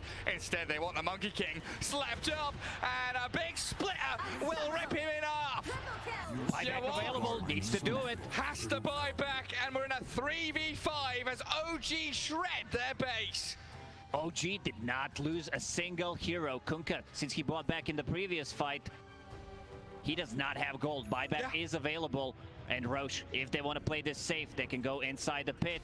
I mean, they still have 4 minutes left. They're a bit low on HP. Sumail going high ground, 3 minutes 40 on the Aegis. They can keep pushing this. They must know. Dire's middle Sensing tower blood is in the under attack. water now. Quincy Crew, a wounded animal. And He got OG and the stunned. Hunters looking to finish off the kill. Thompson is on Lion. They've got you on. This is it. Game one done. Third quarter, what a GG. turnaround from Nice OG in one. game number 1. After a superb laning stage and early game from Quincy Crew, GG. OG Thompsonnya. pick their moment. That was a Belum Thompson bisa show. gua kayak gitu, Sumail, anjing. they had his number. They shut him down.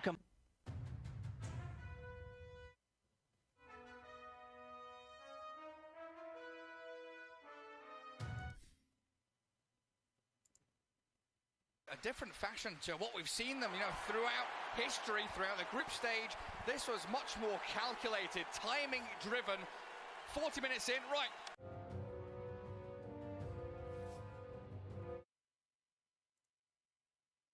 With the E-Blade, amplifying damage and also having amp damage on level 20, plus playing with the Spirit.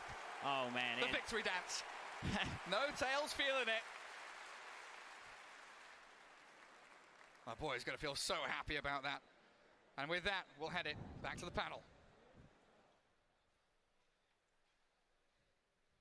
Thank you very much for an amazing cast. OG took the match, and now Quincy Crew is one game away from getting eliminated from TI. We saw on Twitter, one of our fellow casters, Kyle. tweeted. He tweeted, and it just went awry. What was it that he tweeted? He said, "Oh my God, Quincy Crew are doing it," and that was right when all of us collectively looked at each other and were like, "We know what's going to happen. We've seen this before. It's too strong, Kyle curse." Heartbreaking loss, really. It's such a hard way to lose in an elimination series. Luckily, it is a best of 3, but that's the kind of loss that's really going to hit you hard, Sumi. Yeah, that's like definitely a momentum stopper, especially with Quincy Crew's success yesterday. But on the other hand, it's a total change in momentum for OG as well, because they came from a very difficult loss, and now they had a great win and a great comeback in that game as well. What happened there? I mean, it seemed like in the beginning of the game, right? Quincy Crew really had a firm grasp on the game. They had complete control, and then they didn't really do anything with it. It seemed like they were playing. They changed to play a little more defensive with their 5. What happened there, Insania? I feel like Quincy Crew were playing the early game extremely well. Like, everything was going in their way, and they were managing to set up a lot of plays during a part of the game that I thought was going to be difficult for them. I thought the Nature's Prophet pressure on the lanes was going to like divert their attention away from the Luna, but they really managed to chase Sumail around and put the pressure and keep killing him constantly, which I think for OG, it's something that I haven't really seen in their games before, where Sumail's the one that's getting pressured. They're usually able to take over control of the game and make sure that the people that are dying are Seb, No-Tail, and maybe Thompson, but this game, Quincy Crew really brought the fight to Sumail, and I think that's what made OG struggle a bit. So one thing that we were looking at, or that everybody was screaming about during our talk in the green room, was the last team fight in the upper side of Quincy Crew's base. The production crew managed to get that clip for us. Let's take a look. Can you break it down for me, Gods and Lyrical, the caster extraordinaire? Lyrical, that's you. I mean, no, they're going in. No, I'm not going to do that. So I think that like this E-Blade build from Thompson is just like so devastating, and it's just like a blow up, right? Right at the beginning of it, as soon as you can take somebody out of the fight, it just feels like from that point forward, everything fell apart. OG just had a really good understanding of how to find those openings to win this game. Like, this all started with that Carapace on the Kunkka cleave where they just blow him up. And you mentioned, like the Dagon build, it's like, okay, they've got this, I think Kunkka looked like an amazing last pick here. I thought it was like the perfect pick for this game because he is so tanky and hard to kill, but they itemize around that E-Blade Dagon. They make sure that when they get that sudden catch, they can actually blow up like a 3,000 health Kunkka before he gets his BKB off. Well, and in a lot of ways, it's balanced around the idea of the rum buff, right? That you're going to be able to get that ability off, but if you get fully controlled by the Nyx Assassin, it kind of falls apart at that point. Yeah. And the other big one that felt like it was a turning point in that game was the Aegis blow up on the bottom side when they were going for the high ground against OG. And as soon as that happened, you could see they're like, all right, we have to wait for the next Aegis. And from that point forward, it just felt like it was all OG's game. It was pretty crazy seeing those like scores at the end. Like Sumail was like 1, 6, and 7. Yeah. I think in terms of playstyle, like that is not at all where OG wants to be. I think they're not really perfectly happy with how that game panned out. I do think Thompson this game, like his Aeon disc that was genius. He jumped into 4 heroes, and then they used a lot of BKBs to remove the silences to try to burst him down as soon as possible, and he survives, egg is used, and then Noto sets up the carapace and base. And I think just that item almost single-handedly won them this game, I think. All right, well, we will see if OG can play a little bit more to Insania and their own standards. But first, we have a quick check-in with Casey, who has been following the hashtag TI10 conversation on social media. We did it. We made it to TI. It has been 2 years that all of this hype has been building. So I thought it'd be really fun to kind of go through some of the conversations that we're seeing online, since this huge community is coming together virtually and watching some of the best Dota that we've seen in a really long time. So, and yes, welcome to my office, my humble abode. This is a Diplodocus. Anyway, on to the tweets. So I was looking in the last couple of days, and as the event was approaching, I thought I would get to a couple of different tweets that people had, one of which turned out to be a little future predicting. So let's take a look. We'll get to that one in a second. But this first one says what I think all of us feel, which is I'm most excited about the emotional roller coaster of absolutely hating the team that knocks out my favorites, but then wholeheartedly cheering for them the next game because my heart is just bleeding for some crazy Dota. So thought that was a really accurate way to describe how a lot of us feel going into TI. And then this next one, I think we all need to follow Real Fees because he seems to know something we don't. This was before the matches happened, but said, the lower bracket matches, I don't see where EG or Quincy go if they lose. Especially EG, major shakeup could be headed our way. It happened. It happened. Oh my God, I'm so nervous for them. I'm nervous for everybody. So that was just some of the crazy Dota. I think what's so cool now that TI is here is that we're remembering the level to which everybody plays on the main stage. And so I went on my Twitter account this morning, maybe it'd be tonight, your time? It was earlier today, and asked folks what they thought the craziest, most interesting match was of the tournament so far. So I wanted to show you 4 different takes on that. If we could just take a look at those really quick. The first one says possibly any game that LGD plays in, but the highlight so far most definitely was game 2 between LGD and T1. Absolutely intense. And then Paul Goyo said PSG LGD game 2 against T1. Whoa, Paul, you got like a list going. I like it. Fnatic Undying, QC versus Aster, and IG Spirit game 1. And then Slaya said Quincy Crew versus Team Aster as well. So a lot of people are agreeing on that. Finally, as everybody is watching all of these matches and the games online, feel free to let me know what you think, because I'm watching the hashtag TI10 and trying to gather as much as I can. And I would love to share some of what you're saying on the broadcast so that we can all feel like one big happy family. Mostly happy. Slacks, I'm looking at you. But I do want to remind you, the teams themselves are watching. They're reading. Take a look at this. A simple yes from Alliance in response to that tweet. We are watching you. You are watching us. All right, let's get back into watching some crazy Dota. This is fantastic. Also, I will give a prize to anybody who spots some of the Easter eggs hiding in my office here. And by prize, I mean I have nothing. But good luck. Back to you. Thank you very much, Casey. It's very interesting to see what matches people are most excited for, because it actually turns out that everybody is excited for everything, because the TI is just the place where everyone brings out like all of their strats and all of their, maybe Team Secret brought out their secrets, but I mean, ultimately everybody's here to enjoy some Dota, and I feel like we've been seeing some great matches so far. What about you guys? What match did you guys like the most, Gods? I think I'll have to like 3rd or 4th, 5th that Quincy Astra game. It was absolutely phenomenal. I think also just TI as a whole, it's been over 2 years. So yeah, the games just are being crazy, seeing TI level Dota again. Yeah, I like the Quincy Crew game as well. That one was sick. I got to cast it. It was so much fun. But the other one that happened earlier on in the day too was that Spirit matchup.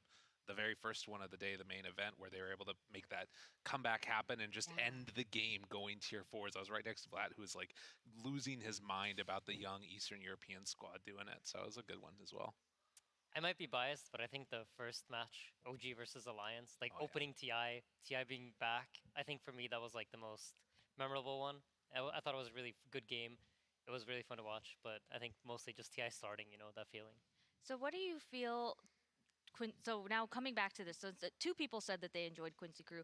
We're currently watching Quincy Crew's journey through the lower bracket, and now they're kind of on their back foot here. How do they regroup? Like, what do they do to like regroup and say, hey, we can still do this, especially against a monolith like OG and Sania? I think it's very simple. You gather the team and then you send them good vibes. Good vibes. So simple. So good. It's like that. Just like that. Oh my gosh. But I mean, yeah, good vibes, but what else? What else can they do? I think ultimately that's all you can do right now. You got to keep the spirits high, and you got to make sure you go into the game believing that you can do this. Because if you don't, it's going to be really, really tough. The other thing that I would say about this team in particular is that they can come back into that one being like, hey, we made a couple mess ups, but we were winning that game. We were doing well. Let's just try and finish it off. And then, I mean, OG, I think that they're coming at that feeling really good with the win. They feel like they got away with one. That's the type of game that you need to win if you want to win TI again, be able to win games that you're not supposed to. Do you think that OG might be still feeling a little shook by that early game in the first game, or do you think that maybe now that they've activated or something? I always get this vibe that OG is just a team you can't shake. Ever since they won that first TI against LGD in the grand finals, and they were down, 30K gold. Machine was ready to do a winner's interview with LGD during that game 4. I think the Dota buff win probability was 0%. I don't think anything shakes OG. I think they'll see and talk about the mistakes perhaps, but ultimately this is a team whose biggest strength is always being the mental game. This is really where they're their strongest, not necessarily the lower bracket, but TI in general. And they're incredibly comfortable up on that stage. You can see them there. There's no sweat on the brow, no nothing. They're ready for another match and just taking care of business.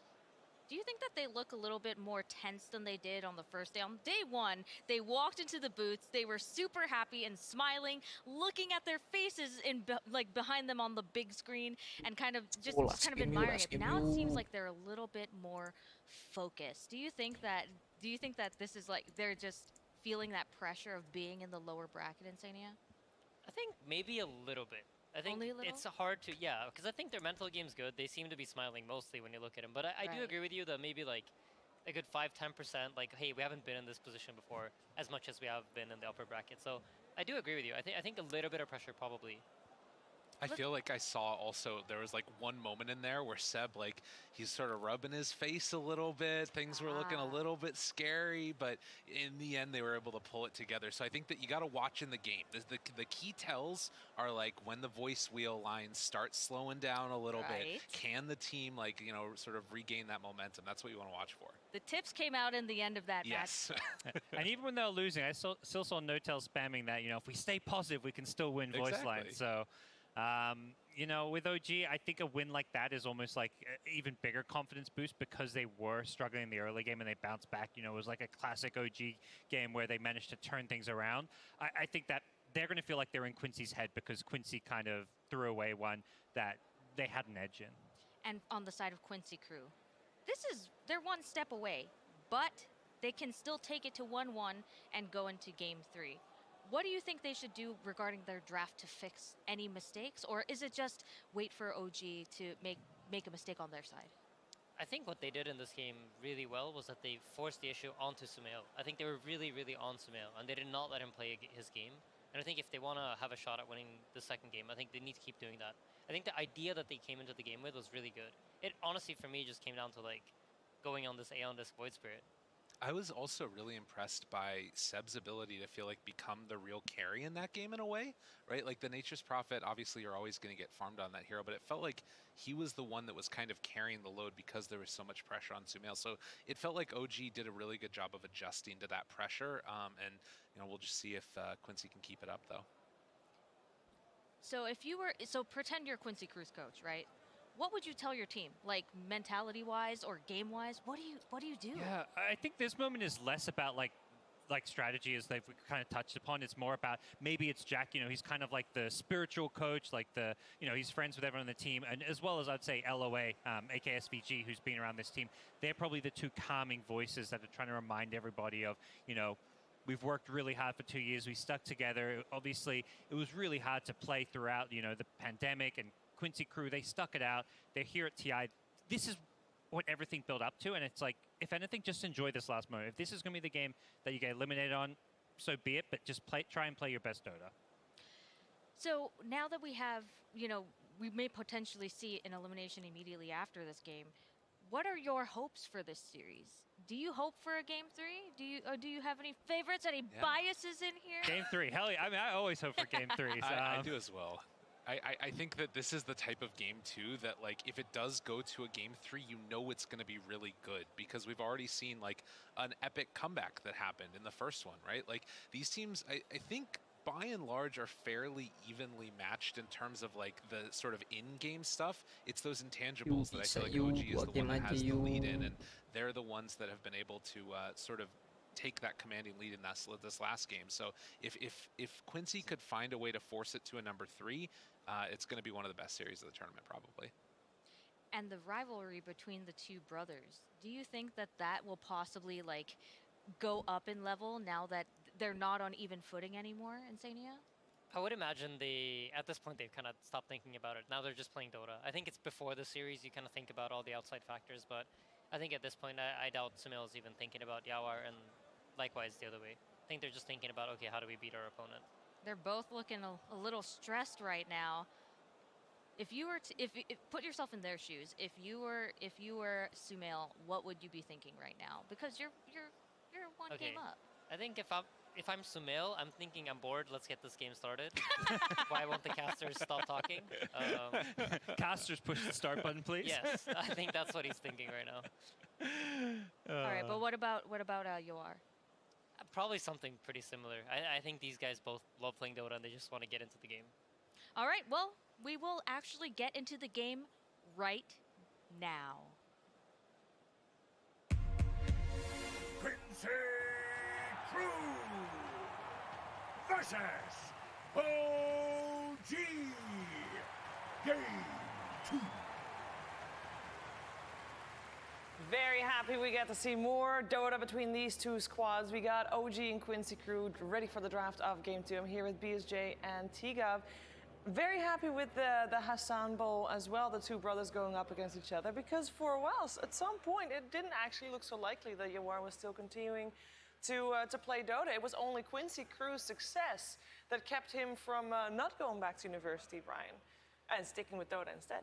Yeah, and I remember watching Leslau on stream also say something similar, how Quincy Crew was the last opportunity for him. He was going to commit full time to streaming, and so I think a lot of people see these teams, and it's hard to humanize the players sometimes, and there's a long road, a lot of stories that lead up to this, and to think how much these guys have been through in the last 2 years together, obviously the whole world with the whole COVID situation, but this is the culmination of all of that. The road could end right here, and it's been a long one. Yeah, and they have been faced with elimination already. They were yesterday in the best of one, so the fact that they potentially only have one game left shouldn't phase them, T. You'd hope not, right? Because I think, what's it, SVG, he's multiple times mentioned, even Quinn mentioned it in his interview, it's like, they know that this is like, you're eventually going to get eliminated for TI unless you win it, right? So I feel like this is the team that has already kind of got that tone in the booth already down. It's like, let's just play our game. If we win, we win. If we don't, we gave it our all. And like Brian was mentioning, right, for like Quincy, it's been a hard 2 years, like even for like Undying as well. Like North America, outside of like EG, it is kind of like that battle to stay as a team, hope to get to a tournament, hope to get some of that prize pool, and then obviously they get to TI, which does help a lot. So yeah, it's a story of a long road. But anyway, if they win this game, still a third game on the cards, they can still keep it alive. Yeah, let's talk some Dota here then, Brian, because we got the opening for both squads on the border, rather. At least 3 heroes at the moment. Tweak here is the Nature's Prophet, the Elder Titan being banned out here by OG. So, of course, they had the chance to pick it up first previously, but are you happy with the opening so far?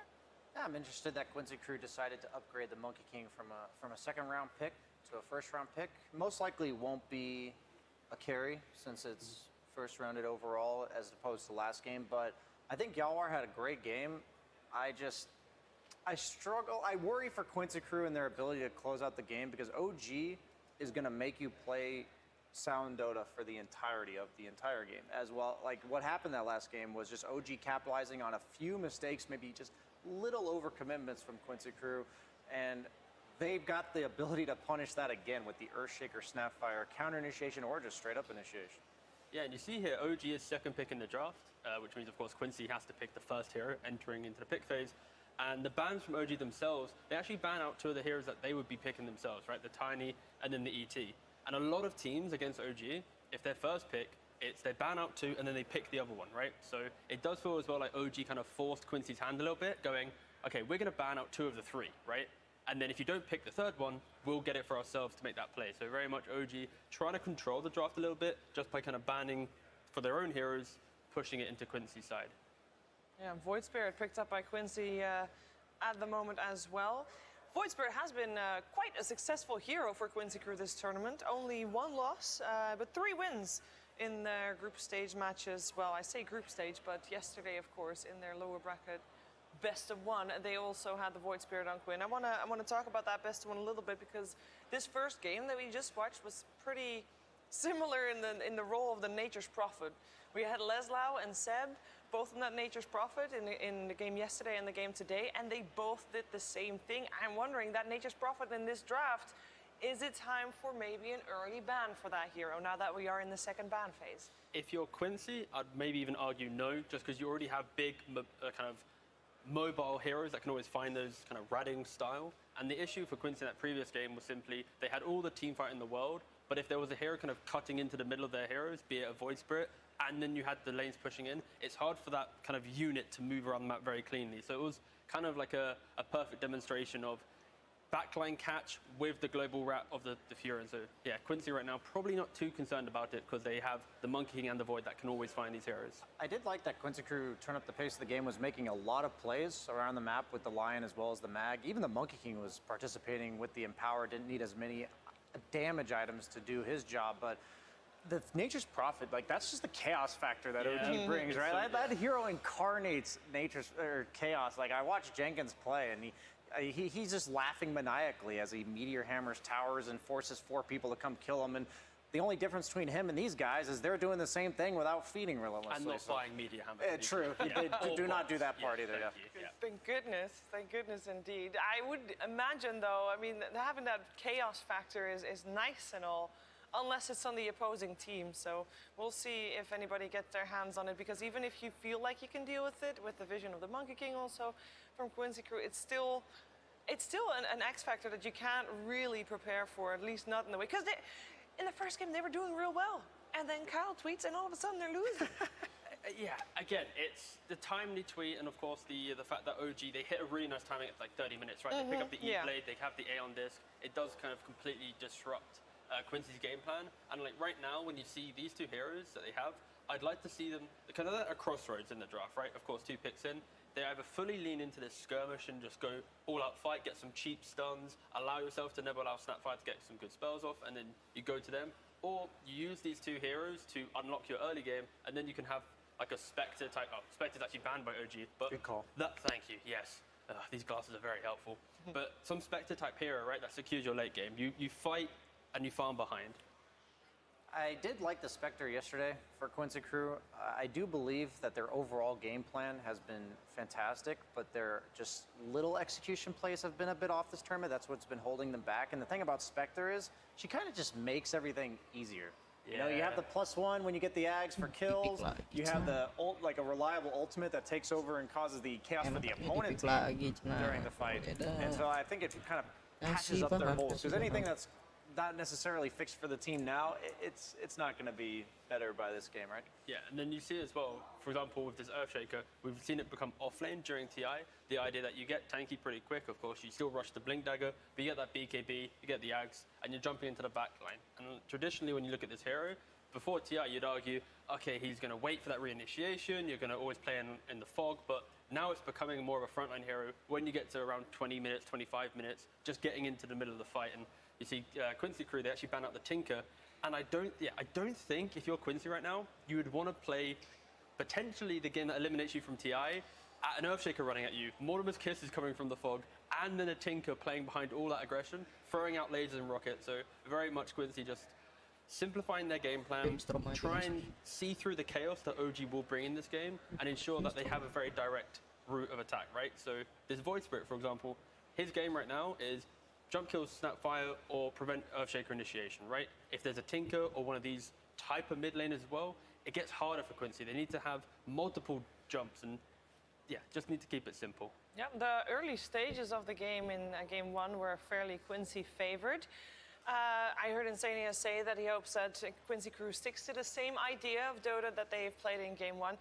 OG, yes, they won the game, but the earlier stages didn't look that smooth. So they're going to be the team to look for some changes as well. And they're going to apparently do it with the Dawnbreaker. They've not played it at TI so far. I believe maybe Notal's played it a couple times in his pubs. Also, Topson easily. I was going to say it's easily could be Topson. So right now, this is the 5 or the mid lane. Yeah, it's. I want to say the win rate for this hero, I know the win rate of this hero before today started was 25%. Not great, but OG looking to go up against the odds here for that one. Medusa coming out for Quincy Crew, so they got a late game insurance policy in the books. Yeah, it's a nice answer to the Dawn in the idea that Dawnbreaker is one of the best heroes where when you're jumping other heroes, you'll then use your ultimate to come back in, provide that additional heal. If you get the Aghanims, you'll have some evasion, more heal, etc. Like, it feels really good. But the Medusa, you just stand your ground, right? You can walk in, you're not going to really care too much about this. And OG, they have the damage, but realistically, they're not killing a Medusa with this magic damage, right? Like, they still need that kind of physical core to really punish Medusa if she's out of position. Yeah, I treat Dawnbreaker as like the opposite of Spectre in regards to the way she uses her ultimate. Spectre usually wants her team to be initiating and her to be the follow-up, while Dawnbreaker wants the opponent to be initiating on her team in order to counter-initiate with her global presence. And the Medusa, I think, is a good response because it's just a carry that says you have to go on us. We're not necessarily concerned about going on you, and you're not like a commitment hero that when the Dawnbreaker pops ulti, that's necessarily a problem. You're pretty long range. You'll probably be on the edge of the ring anyways. And Wyvern, we've been talking about the high win rate of this hero throughout the course of the tournament. It's been really good. You know, prolong the game long enough, but now, okay. Bane pick up, Dawn most likely mid, right? Yeah, Bane's going to be your 5, Snap's your 4, Shaker is going to be your offlane. But then again, you know, it is OG. There could still be some quirkiness here. Maybe a Sumail carrying Dawnbreaker. Bane mid. Yeah, Bane mid. Rushes the media hammer, first media hammer. Oh, okay, we're getting a bit carried away. That's not yeah. But if it does, we're very smart. We did talk about the chaos factor, and one thing that for Nature's Prophet is the chaos factor is that he can be everywhere all the time. The same thing goes for Dawnbreaker, a little bit longer cooldown, but still a very global potential coming out from OG with just that one hero. Yeah, I feel like Quincy are looking at OG's style of play, and they're picking these heroes that allow them to hold their own. You know, like Quinn on his Void Spirit, he's going to be able to find these heroes by themselves. If he sees a Snap or a Bane, he's going to kill them throughout the entire game. But the idea that Medusa will play in the tri-camp area, the bottom side of the map, or top side because you're Radiant, farm the Ancients, and Wyvern can protect as well. Like, they're not really playing into cooldowns. They will always be able to counterplay, right? I just remembered. What did you remember? We saw the rapid fire questions that Dakota did with OG earlier, and one of the questions was, what's the last hero you played? And Seb said, oh, I played a pub. I played Snapfire. True. It's possible. Is there a potential? We know we've seen Snapfire in the mid lane in the past. This tournament, it's been pretty much only position 4. But what is the potential of flexing that Snapfire in this draft? The thing is, she's really tanky because she's a strength hero and has pretty high strength game, but all of her abilities, other than once she gets the shard for her scatter blast, she doesn't want you right on top of her, and she's against Void Spirit, Monkey King, 2 heroes that can reliably be right in your face, so I'm guessing it's going to be a support since she'll have to be positioned very far back. The thing about Snapfire that's so odd, it's like this weird dichotomy, is 2 of your abilities rely on you being like point blank range, and then Lil Shredder gives you extra range, and your Mortimer's Kisses are like half the screen range, so she's very weird like that. Timbersaur's not banned, right? Correct. For Quincy. Like, this is the type of hero that when you see, 3 strength heroes and a Bane, you can kind of annoy early along in the game so that Medusa will find the Skadi, the Manta, enough items to be able to deal with OG. So I wouldn't be surprised. Maybe they go that route, but... Nature's Prophet. Sure. Bring out Bane. Yeah, no, exactly, right? Like, the idea... The reason why Furion is kind of getting better again at TI is because of these 5 positions, the Disruptors, the Banes, even Wyvern, like, they're not that great at pulling them out of lane. But okay, they go for the Mars. They go team fight route. Yeah, 100%. Get some team fight and instant pick. No hesitation for the TA. That's going to be a Sumail TA, I would imagine. Now, we will have the Tops and Dawnbreaker, by the way, so that will be an exciting one. Before this series started, at the first draft of the first game, I asked which players were going to be set up for success, and it's only fitting that both of these players get the last pick for their team, Sumail and Leslau. Which player has been set up for more success, though, for players we're going to be set up for success?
Prepare for battle.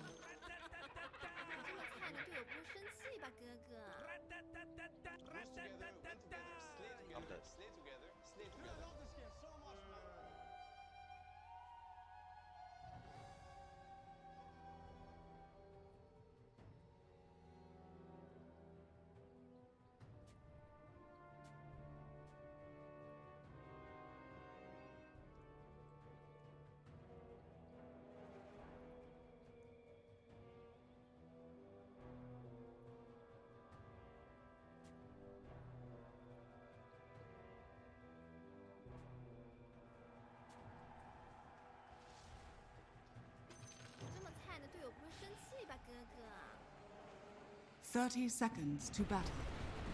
First blood spells! First blood! Always was a quick draw.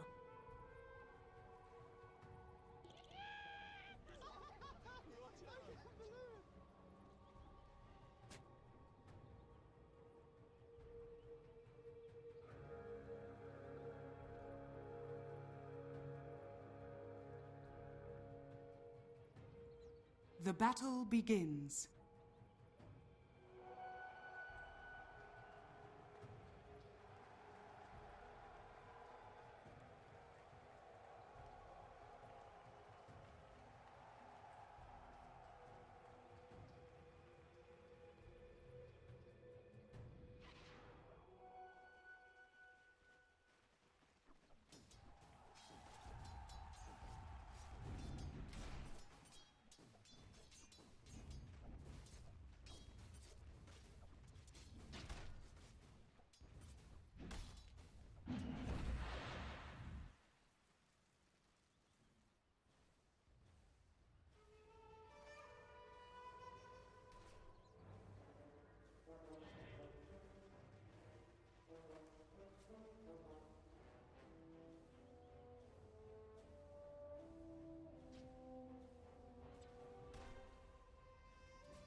The lesson for you is never try.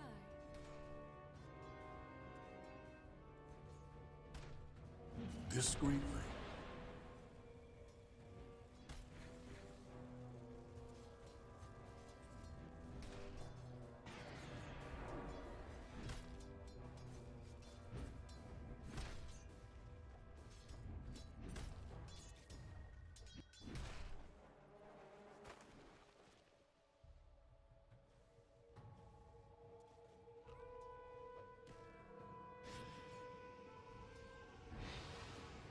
Tell me, Wyvern, which story about me is your favorite?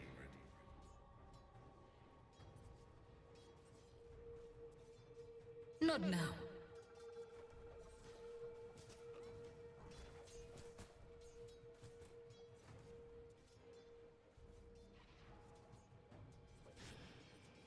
Dire's middle tower is under attack. No one does this to me! Now your nightmare lasts forever.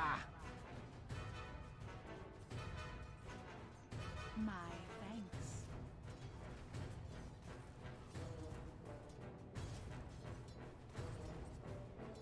Denied.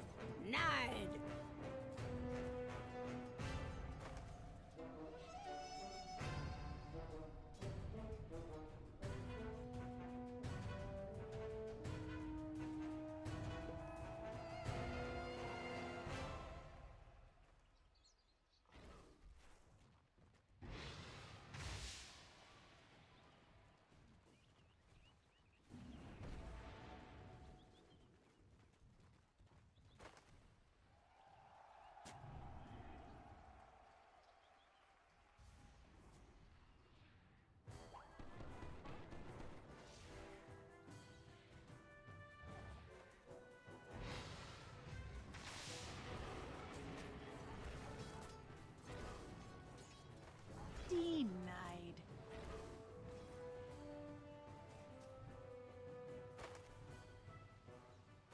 Did this sun catch your eyes?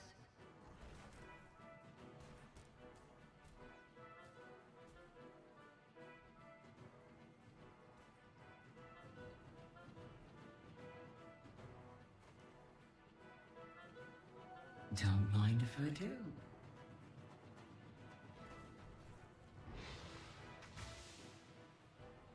And you know what? He's pinged out. Pinged out. Hotel's not going for it, and a good dissimulate allows Quinn to disengage from OG. How's that bottom lane going now? Because we've seen this Mars have a really bad early game because he was alone completely, but he's caught up, hasn't he? Yeah, both of these heroes are gonna farm this time around. Something that Seb has really been good at is playing versus one-on-one, and also his itemization. I think this is his strongest part, like understanding what needs to be done in a certain situation, getting a boost of speed, getting a belt of strength, going for that earlier power treads. Also has a Ring of Health queued up, something that has been like really popular. Seb might not have expected MSS to still be lurking around down here, and he definitely wasn't expecting Yawar to arrive, but Seb with the stuns holds them back for a sec. Oh, he's dipping into the trees, but he can't juke away. Laslau and MSS clear through the Earthshaker, and that allows them to swap their lanes again. They were getting nothing done on the top lane, so no surprise Medusa decided to go to the bottom. Now Mars level 5.5. They're gonna need to play around Mars, who's very high level, doesn't have much mana to work with, needs to bring the courier. And that mid lane, tons of stuns. Sumail moves forward onto Laslau. No tail. Front lining for his TA, making sure that the Arctic Burn is primarily doing damage to him and not onto Sumail. Monkey King. Cool. 2 jumps. He got the cookie stun. Monkey can jump higher. He can. He's got a trampoline. Laslau, Nightmare traded back onto the TA there. A little bit of misplay from OG. So the Mars will be just all right.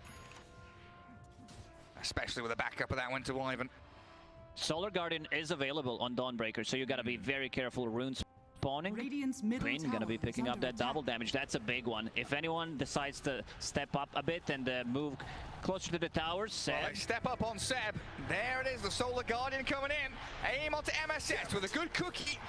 And a great turnaround from OG. You called for it. Thompson's movement. That global potential from the Dawnbreaker just appearing out of the woodwork. It's very hard. It's like playing against Nature's Prophet when he was popular hero. On a mid lane, you know that there's going to be a ton of damage coming out, or Zeus, any kind of a global presence. So you need to be careful a bit whenever it's up. Sumail speared back. Great move by Laslau. And MSS, he's arrived here. Monkey King. There's the arena. Helped out by the arena. Will secure the Templar Assassin here. Chip away little by little and find that carry kill they need. Sumail, before dying, hiding inside the meld, inside the shadows, outside of the tower range, so they need to use at least dust. Spend some gold on the supports, but valuable kill for Quincy. Tons of stacks being built up though on both sides. Dire, Radiant triangle full up. Dire's Dire top jungle, plenty there for Medusa. them. But Yawar, good block. Nothing left to give here for Saxa and Seb. But Yawar with no regen, having a pretty rough time. And 40 seconds on that cooldown of Solar Guardian, so Thompson couldn't join in either. Thompson's completely popping off on Dawnbreaker. 72 CS compared to Quinn's 53. A massive net worth difference between him and the Void Spirit too. 800. As Quinn with a DD rune. Oh, he's found Sumail on MSS. He's been setting up these kills wonderfully. Might even go in here for no tail. Laszlo, he's arrived, got Rebuke and the Spear. The Bane did get a Nightmare down on the Monkey King, but with the body blocks arriving, yeah. Oh, he's got 3 charges, but he can't withstand this. Quincy crew, yet again, bring the numbers to the fight. Sumail already gone. Sumail will need to recover. They need to start making some stacks. Bottom lane, Saxa and Seb getting another one. Finding LOA. And that's down to, like we saw earlier, Yawar's Medusa was brought low, had to go back to jungle, had to regen up. And now, being scouted by Saxa, but under a Radiant Observer Ward. Yawar not too bothered about that, but Quinn might look for a cheeky solo kill. Saxa's pinging it out. Seb's behind him, but they don't know that Quinn's invis, do they? They've got no clue that Void Spirit is lurking right above their heads. Good jump in, and he might even go for Seb. LOA's come in from the right-hand side. The pincer movement from Quincy crew, collapsing onto OG. Quinn controlling the runes 2 times in a row, first picking up the double damage, then again Invis scouting things out for any potential gank, keeping Yawar alive and also allowing him to get a kill. So that's a very... Sumail needs to recover. He needs to be in the jungle. Top lane's almost unplayable. Mars? They're on Mars. He's bringing the numbers. Thompson arrives. Laszlo doesn't stand a chance. But what can they do off the back of this? Because with a Prophet, you were mentioning they can, you know, convert it into a tower, make a bit of a push happen. Thompson's just going to sit here and farm. A bit limited on tower damage early on. Luminosity maxed out. Same goes for Celestial Hammer, getting very close to Echo Saber. Radiant's top tower. Very close indeed. What, 200 gold away, and they will do a little bit of damage here to the tier 1, but very unlikely to lead to its downfall. 10 minutes.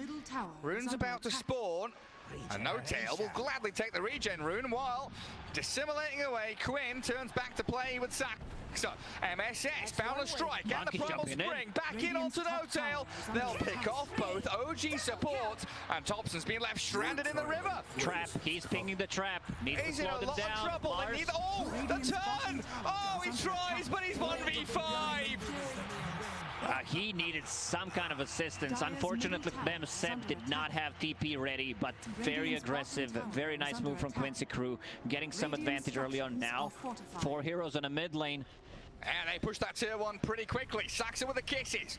Lobbing lava onto LOA's Wyvern, melting and thawing. Saxa single-handedly, I'm gonna say defending the tower because the tower has fallen, but in the end getting a kill and getting some juicy XP also allows him to get level 6, level 7 from that. Bane needs a bit more experience for Fiend's Grip. And space for TA, right? She cleared triangle, cleared stacks. She's second in net worth, just a touch behind that Dawnbreaker. As Quinn and MSS pairing up once more. This duo is all across the map. And Seb, he does Echo Slam back. Oh, that mischief attempt. He tried to go for it, but Seb's there with a slam. Dissimulate. The Solar Guardian. He's thinking about it. Baited in. They get him. Seb comes out with a double kill thanks to Thompson. Perfectly baited there by Seb. He understands how tanky he is. They almost bring him down. Enchant Totem, level 3, ton of damage. And Saxa, he's isolated. Should be easy pickings here for Quincy crew. But after losing that bottom lane fight, they need so much more. No Tail will be a sacrificial offering from OG. because Thompson clears through that bottom tier one in the meanwhile. Simultaneously happening multiple fights. It's a long word for you, Lacoste. Yeah, it really is. It really is. Yeah, I was focused really hard, and now you interrupted me, Gary, and now I feel bad. Thompson, I see what he has queued up after the Echo Saber. We're gonna see that again. Seb, Monkey King tried to dodge, managed to do so, but the damage from Enchant Totem, he cannot later. And Quinn, Seb also high-fiving. Man, not respecting the Solar Guardian. Crunchy. Back up to top. Seb's in and once more. The Fisher connecting on two of them as it looks like they will pick off their Shaker at long last. Now OG, what do you want to do? Celestial Hammer in on the Deucer. That's a lot of damage, but Thompson doesn't get the killing blow. Great Winter's Curse holding back OG. Quinn wants in onto the support, and No Tail will be his prey. They've stunned Thompson for a sec. He wants LOA. Cold Embrace will but delay the inevitable. Sumail with the side blades getting the kill. Now they can start thinking about pressuring this tower. It's half HP. Radiant structures. And these combos have been so good from OG. The cookies into the Fishers and Chance and a Starbreaker out of Thompson. They pressure the tower. But Quincy crew are all respawning reasonably soon. But it doesn't look like they want to be up in this top part of the map. Yawar has been very active on his Medusa, involved in 10 out of 13 kills. Is that a good thing? Pretty... Huh? Is that a good thing? I think so. I mean, he could have been in a triangle, but triangle has been invaded by OG members, so he needs to find another spot right now, focusing a bit more on the farm. Oh. Oh. OG, ooh. Ooh. He's up there, but Seb, who's he found? It's Leslau. Again, the Cold Embrace will just slow things down for OG by a couple of seconds. They get the kill regardless. He didn't even use the Echo Slam. Fiend's Grip was committed. Medusa, Yawar had a very good read what's going to happen, so he bailed. Top lane. Finally. Dropping. Sumail gets the last hit. Seb, oh man, he was close there to getting two of them. Oh, he's blocked Quinn in, forcing the additional Astral Step. Quincy crew, it really does feel like they're on the back foot now. OG are laying it on thick, putting on the pressure everywhere they go. But it has been a good couple of minutes for Yawar. Bottom lane, farming away. All that bottom jungle cleared. Oh, but Quincy is scouted here. Dire Vision sees LOA. Launching the llama back onto the Wyvern again, but a good curse. You're right, Lacoste. While Seb, he's in a 1v3. He fishes them back. And an LOA for Seb trade, but where did he go? He just disappeared, Gary. It was gone. They're in the arena now, and Sumail with a DD rune is clearing them up. Quinn, he's on a TA, jumps over Thompson. They've got a good Wukong's command going as well. Sumail with refraction back in 3 seconds. That spear's good, but Quincy can't capitalize. They had no follow-up. That was a great Winter's Curse to set things up. Bane needs to stay outside because the Nightmare level 4 outrangers the curse, so then you can save people with it, but he got caught inside of it. That Medusa just dissipated. It's too much damage. After a horrible laning stage, Sumail managed to recover Dragonlance and Death already, so they're not gonna be playing around the top part of the map. They will be lurking. If they get a pick-off or two, there's still this Roche potential. Yeah, the gap between the cores noticeable with a 3k lead for OG. TA and Dawnbreaker right up at the top. Execution style. Good spear back. Leslau finds No Tail, but Solar again, Guardian. they're on the prime target. The big one is Yawar's Medusa. Celestial Hammer and that Starbreaker makes short work at her, while Quinn does find a pick. But Quincy crew are going to lose so much more. The neutral creep will claim the life of Wyvern. But the thing that matters most is OG moving forward, striking onto Quincy crew. They don't rely on any cooldowns. Yeah, having Solar Guardian is nice, having Fiend's Grip is okay, even Echo Slam, but even without that, OG's heroes will take the fight. And now a freebie Roshan for them, for a TA in particular. Roshan has yeah, you give it to TA for sure. Sumail, that's not a mid TA, so you want to give it to him this time around. Dawnbreaker, full Heaven's Halberd finished. It's a 5-second duration disable on Medusa. That's very true. MSS with Quinn. They are in onto Sumail, but that refraction allows her to withstand the early punishment. Sleep. And Sebi moves forward. Keeping a sleep and a save. The kisses come out. There's a winner's curse. Holding OG back, but Sumail is still fighting. Oh, Quinn and Leslau will take him down, but they trade that Aegis for LOA's life. Is it worth it? Can they get out? They're trying to retreat. Leslau, he's in a little piggy mode. Thompson and Seb, they'll find him again. Good Fisher and stun. God Tribute back, but the Nightmare will hold him in place. They needed to get something extra out of that. Quincy crew killing Aegis almost instantly from TA, and now tier 1 tower, so the map is gonna shrink for Quincy crew. 6k gold lead, 17 minutes in. It's a mountain that they've got to climb now. Fine. Oh, look at that experience difference as well. Yeah. Oh, that's big. 6 levels different, 16%. Dire structures Grove bow, not too bad there. Neutral items dropping out. Earth's bounty. Starting to become a worry though for Quincy crew in terms of how they start fights. What is their form of initiation? Because their entire draft so far has been built up to have a Medusa front line, move towards objectives, have 3-4 heroes sit behind her and defend her. Saxa with a backup of the Dawnbreaker.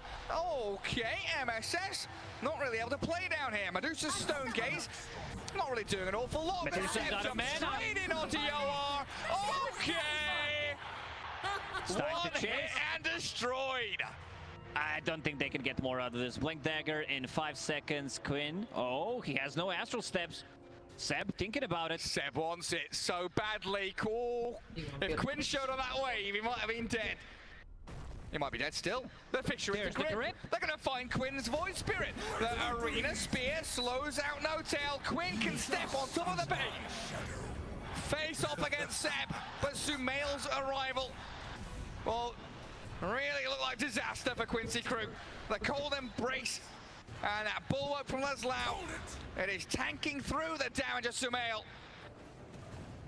Thompson's too tanky. They don't have anything to deal with this. Winter's Curse available. Sumail's gonna keep hitting him. But you're right, the TA's on the Earthshaker. Thompson has claimed the life of LOA.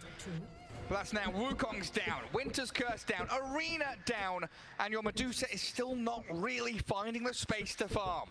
Medusa's just not ready to take the fight. She joined one, used the Stone Gaze, but I feel like he's been very active early on, but needs to find some space. Needs to farm like 2-3 minutes to be able to farm up that Scotty.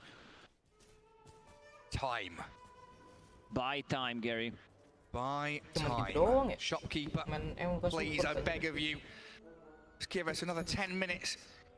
OG looking at that clock, not allowing Quincy crew to run it down. Quinn with Kaya Sanj heading into Aghanim Scepter, of course. Not looking too shabby. And he has found some nice openings on the backlines, like we saw from Thompson in game 1, getting onto the supports, removing some of that didn't talk teamfight too control. much about Quinn, but he had a really good game, caught only once. They have a limited amount of stuns, I would say. He can easily dodge those, except the one from the Earthshaker. Having Kaya San is going to help out quite a lot against the Earthshaker. Combination of the stuns, the chain stuns, and now going into Ag. Still far away from it, but once he gets that, it's going to be very easy to control the Bane in the backlines. So much global potential here from OG. Dawnbreaker, Templar Assassin, Earthshaker with Blink initiations. As Leslau cuts back behind that wave, glyphing the tower as well. Catapult will die. So OG don't have a great opportunity, or maybe they do. Or maybe they can just kill the tower without creeps. Who cares creeps when we have so much minus armor, the tower crumbles. This is a tier 2, 20 minutes in, they can take the outpost. They also have another wave of global presence. Templar Assassin finishing off Aghanim Scepter on top of Solar Guardian.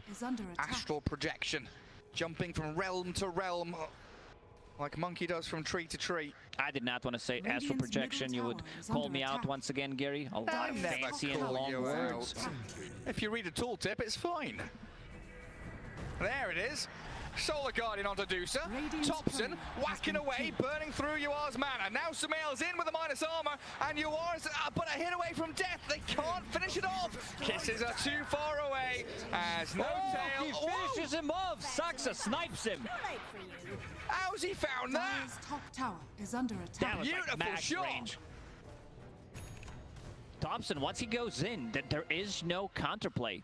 He's not afraid. Having the status resistance, having the evasion. Okay, Saxa. Very fast on the fingers, blinks away from danger. MSS on the low ground, tries the balance strike, but he hits the ground with a thud. Look into my eye. No Tail, the only casualty there for OG. While Quincy crew, that Medusa dying just feels so bad for them. Every death, every second without the Medusa on the map farming Map puts is you just further and further smaller behind. and smaller. Traps to be able to TP to them. Observer boards, deep observer boards placed. Quincy crew, they cannot play the bottom part of the map. Yeah, OG are everywhere and nowhere. Hiding in the shadows, lurking and looking for their moment. And this requires drastic action from Quincy. Smoked, trying to find something. All they're gonna find is No Tail. He's gonna be pretty happy about it. A kill on No Tail. Still a kill if it happens. Good nightmare swap by LOA to make sure Quinn can finish the job. There is nothing outside. That was close. If he got another brain sap off, it would just prolong it, but bottom lane, Dire's MSS. top tower is under attack. Yeah, scouting things out. Make See Thompson drawing on a minimap where they want to go. Double damage, bottle up once again. 1 CS away from that level 20 talent. And his Minus 1 luminosity attacks required. That's what he's going to go for. Yeah, and full AC items just keep multiplying. They're coming out of nowhere. Bottom lane, Saxa silenced up. So Monkey King finally getting his job done while Sumail hiding on a trap. Not going to get scouted by MSS, and a good Windows Curse. It's there onto 7 Thompson. Yoa with a Stone Gaze and the Wukong's command to back them up. This is the fight Quincy needs. Spear on Thompson, but the Nightmare save. They sleep him up. The double circles, the Venn diagram and death. Quincy crew fighting to the bitter end, but Thompson is so strong. He manages to blink out. Another spear. Another dissimulate. No Tail nearly dead, but Thompson and Sumail continue fighting. He's still not done.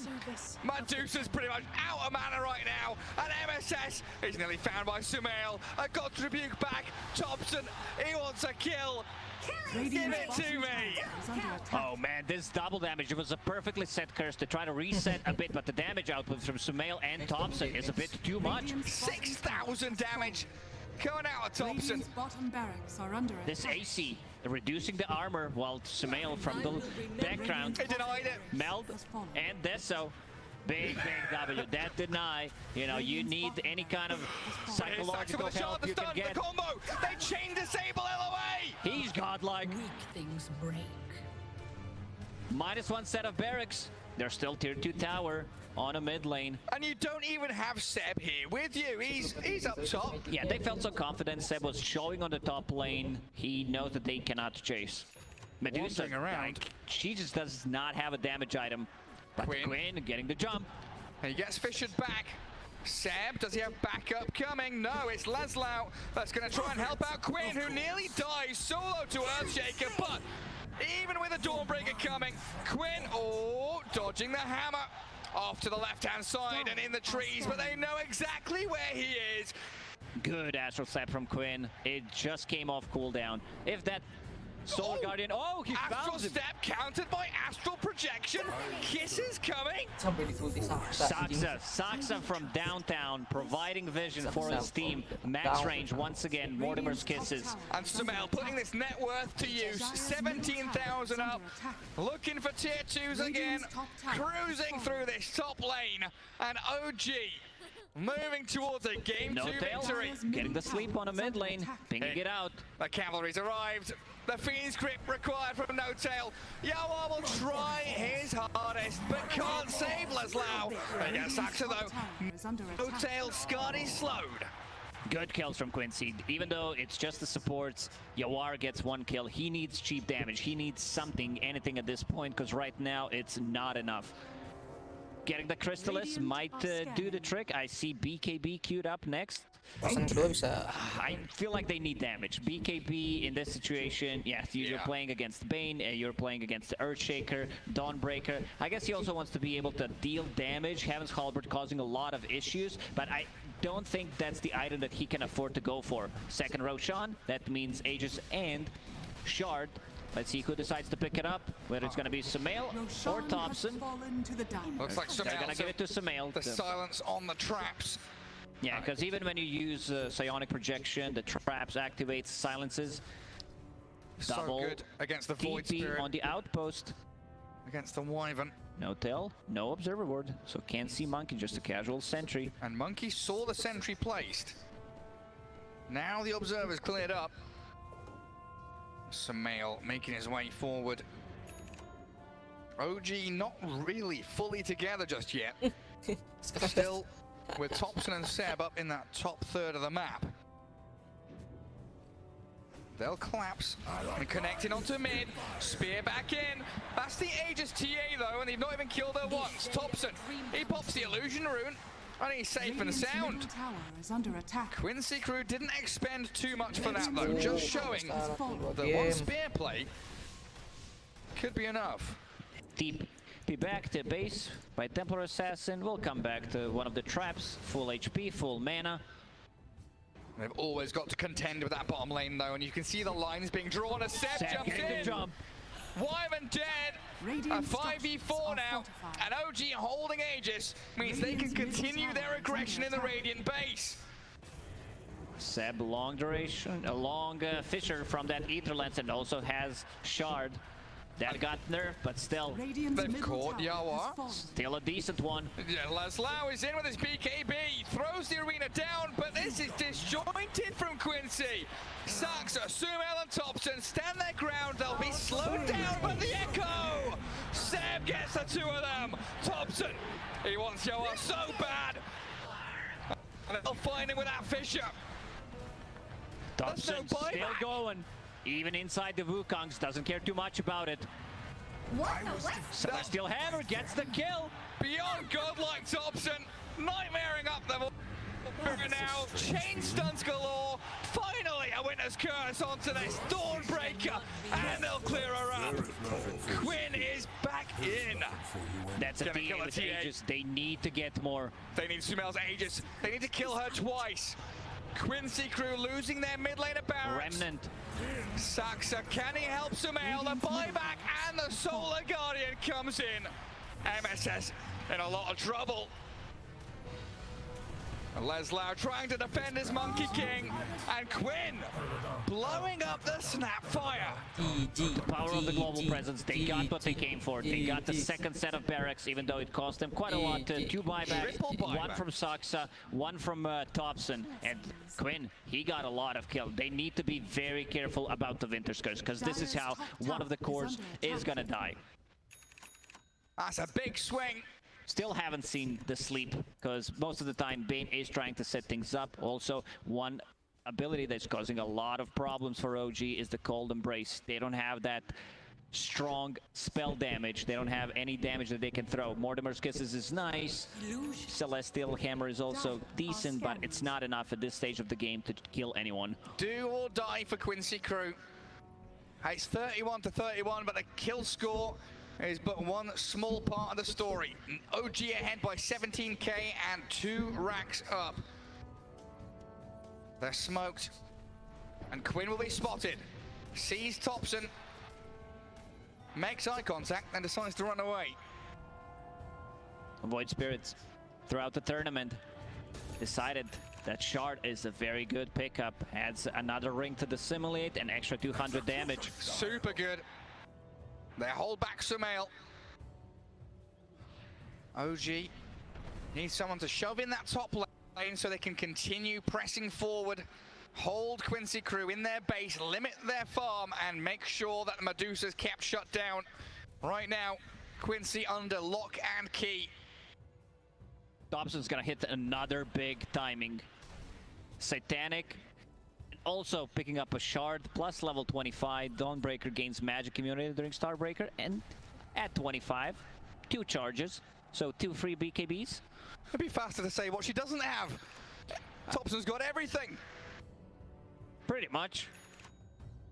A better calm from OG now, though, Juga knowing itu ya. the nerves, the pressure that Quincy crew must be facing right now are substantial. Waiting in the base, hoping for an OG mistake. But another a double DD for Thompson. Damage rune for I Thompson. stopped counting after the 5th one. What a monster. And this is oppressive gameplay from OG. Oppressive gamers. Can't Is farm that bot. what OG stands for? Absolutely is. Can't farm mid, can't farm top. Medusa sat in fountain, twiddling her thumbs and wondering, what am I meant to do? I've got a BKB, I've got a Scardi and a Manta, but buyback-wise, not looking too hot. No, no, no, and no. Oh, no, that's a yes. Sorry. Okay, 1 yes is fine. And it is a win to Wyvern. 20k gold lead for OG. Smoke from Quincy. Let's see what they can do with it. Drawing on a minimap, so they know where they're gonna go. But look at OG. OG already on the high ground. Blinking away from the bounty runes. And again, it's one of the moves that Quincy crew has to make the most of. And is do everything here, but Saxa dancing away, nightmared up. Good The spear sleep misses, but still dead. You were not wrong. Can Quinn hunt for more? It looks like MSS is going to leap backwards. Look for the vision that OG have placed.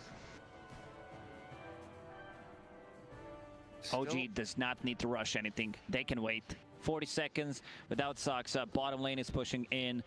Mid lane's gonna push in. And also Roche. This is the 3rd one. Might respawn in a minute and a half. Medusa still at this point doesn't deal that much damage that you need to be afraid of. She needs another big item. Is Daedalus going to be enough? Is Rapier an option in this kind of game? I think you just go for Crystallis at this point. You're too far away from it. Solar Guardian. Quinn dead. The Winter's Curse from LOA. There's the this isn't save a fight finally. that you can take. LOA and MSS, they'll catch the Winter Wyvern as OG pummel Quinn into the ground with that beautiful play from Seb. Good little bit of lane cutting though from MSS. Spring and strike. And the double damage rune did get expended by Thompson. He'll find a haste rune to refill his bottle now as TA picks up the 8 refraction instances talent. That's a big one. They don't have the overtime damage, so this is going to be very easy for Sumail to jump out with the Hurricane Pike. There's also a Nightmare save. Aftershock. And the Aftershock. Tops and Saxa weren't quite close enough to cookie up the high ground, though. They'll still get onto that high ground. The minus armor here. 20 seconds without a Quinn might be too much. This is a very hard decision. Do I buy back or not? They might get mega creeps from this. 13. Yeah, 10 seconds to go. Leslau makes the move. You're right, he buys back. But Thompson, he's Magic Commune and so Sumail. Down goes Leslau, forced to buy back along with Quinn, but OG hold the line. 2 buybacks, they can reset. Thompson just needs to get himself back to full HP. With 1 Starbreaker charge, that's gonna be it. They have Trap inside the Roche, which will respawn in 2.5 minutes. That's a long one. They see everything. Yeah. It's gonna be a Fisher from downtown. Fisher, level 20 talent, plus Octarine core on top of the shard. He can just stand further behind and play from the fog. And they've got so much follow through. Whoever gets caught by that is dead to rights. Melee barracks dropping lower and lower. The Quinn is there to clear through the wave and the catapults. And OG in no rush. 36 minutes in, they are very, very calm. Just knowing that Quincy crew are the ones on the back foot. Quincy crew, they don't know when the Roche spawns. We know, we see everything. They need some kind of momentum swing here. They need a fight around Roshan Pit. They need to get out of their base. Creeps but are gonna kill them nearly barracks. Take down yeah, that's huge.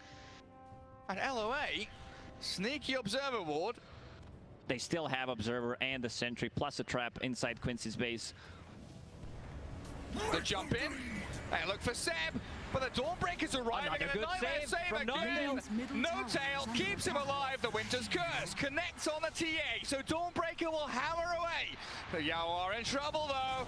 Enchanto, Blink Echo, not enough to finish one off.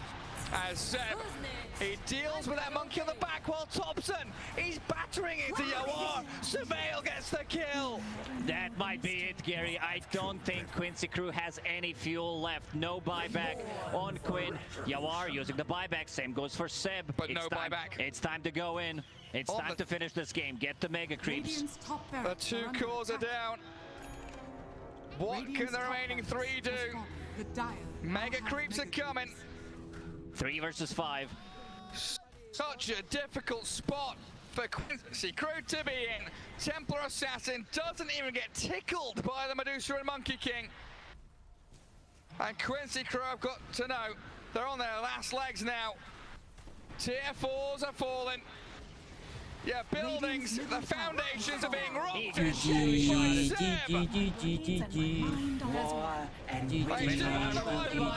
No curse. But now your throne is open, and OG are knocking on your doors.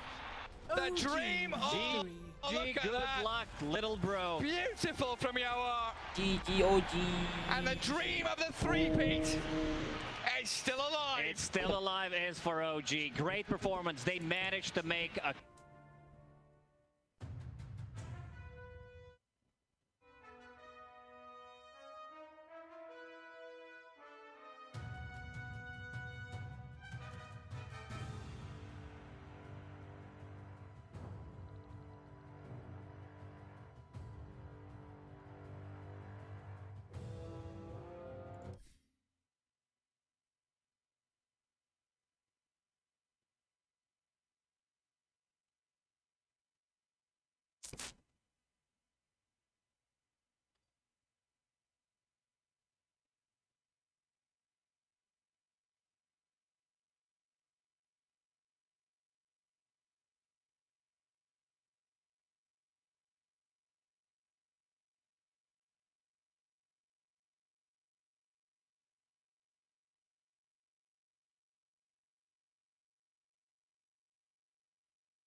Coming weeks, like once it settles in, then you realize, you know, that's still a big chunk of money that we made here. But right now, I think it's pretty sad for Quincy Crew. Oh, go ahead. Well, I just want to mention, like, the ending there as well, like the good luck for their little bro, like it really got a tug on your heartstrings. You mentioned that, like, you know, they're not thinking about it a ton at the beginning of the match and throughout the match, but at the end there's no way that you can't think about it. And we've talked so much about like family earlier and them talking with it, and you know, it's heartbreaking, but at the same time you can see that there's that love there, and he really does wish him the best going forward. Yeah, for sure. And one of the things that Cap told us is that they consider each other's best friends, you know, so that brotherly love is still there. And even though one team has to go home, one brother has to go home, the love still lives, right? And OG is still in the tournament. They're going to move on and continue to battle through the lower bracket. And that's still very nerve-wracking for them, right? This must be like a great momentum builder for them as well, because Quincy Crew, you know, they had a lot of NA fans cheering for them, but at the same time, you know, OG is OG, and they're proving very clearly how much they deserve to be here. But tell me just a little bit about Before we get into our interview, tell me a little bit about how the momentum of that game swung in the direction of OG. It started off with Quincy Crew again, and then swung the way of OG gods. I think it was a bit of a continuation from game one, where even though Quincy had some good moments this game, it still felt like they were never really in it, particularly because of how poorly that mid lane went for Quinn. It felt like they were always in recovery mode. I love that they played their hearts out. They were always trying to make these aggressive moves around the map. It's like they went down fighting, but it was just an uphill battle. Well, we will see what they think as we go to an interview with LOA and Avo. LOA, thank you for your time. Of course. So, usually I actually do this to the camera, but I want to tell you this because Quincy Crew, and you actually and Quincy Crew to the Dota community, you represent something special. You represent perseverance and determination. The courage to forge your own path is something that I think any Dota player can relate to. And I feel like I can't ask you any questions because it's only fair that you get to have your exit interview your own way. So I'm going to yield the floor to you, and you can say whatever you want. Sure. I think me and my team had a very long journey here. It's been a lot of years, a lot of struggle. I believe in every one of the guys on my team. I wouldn't have changed anything we did. I think the cards just didn't play out for us. It's rough. This squad has played OG 3 times and been eliminated knocked down by OG 3 times. They're a tough team for us. But at the end of the day, I feel like we went in there and we played as a team. We lost as a team, but that's all I can ask. I feel my team played their hearts out. I did what I feel is all I could to put us in the best position, and I don't have any regrets. Dota is a difficult game. This tournament's a very difficult tournament for a lot of teams. And the last year and a half has been very difficult for a lot of people. So I'm honestly just grateful that we got a chance to come here and compete, and we're all healthy, and I wish all the other teams the best of luck. I think there's very good teams and players out there, and they deserve to be able to play their hearts out. Wise words from one of the most inspiring teams this international. Back to you. Thank you very much, Avo and LOA. What a great message, right? Like, even though they lost, they still stuck together as a team, and they really did play their hearts out, and that's really all they can ask for. Yeah, to me, the story of Quincy Crew isn't the story of, a team that finished 9th to 12th place at TI. It's over the last year and a half, everything they've achieved. They got first place in the DPC Season 2, second place in the first. They had a top 6 in a major. The first major, not the best result, but they went there with a stand-in under, unusual circumstances. This team just stuck together, played through really challenging times, and it really is a sad ending for them here. But as you kind of mentioned, sometimes the cards don't fall your way. Facing one of the teams that's kind of been their biggest kryptonite at TI is tough for them, and unfortunately, they're going home today. I think that also it showed a lot of maturity, and that's sort of what you expect nowadays from LOA and what this guy represents. Maturity and also appreciation for what he has. His team, his health, that's something that not everybody can have as well, and I think that it's just really great to see these role models potentially in a way for how to be, a gracious loser and to move on with grace in that regard. So Jadi now guys, that thank they're you yang out udah of the nonton. tournament, Insania, Besok what do you nggak think tahu they're nih. going to do now with the rest of their time? Hari ini jadwalnya T1 Alliance jam 2 ya. Tuh besok kayaknya nggak bisa live streaming guys.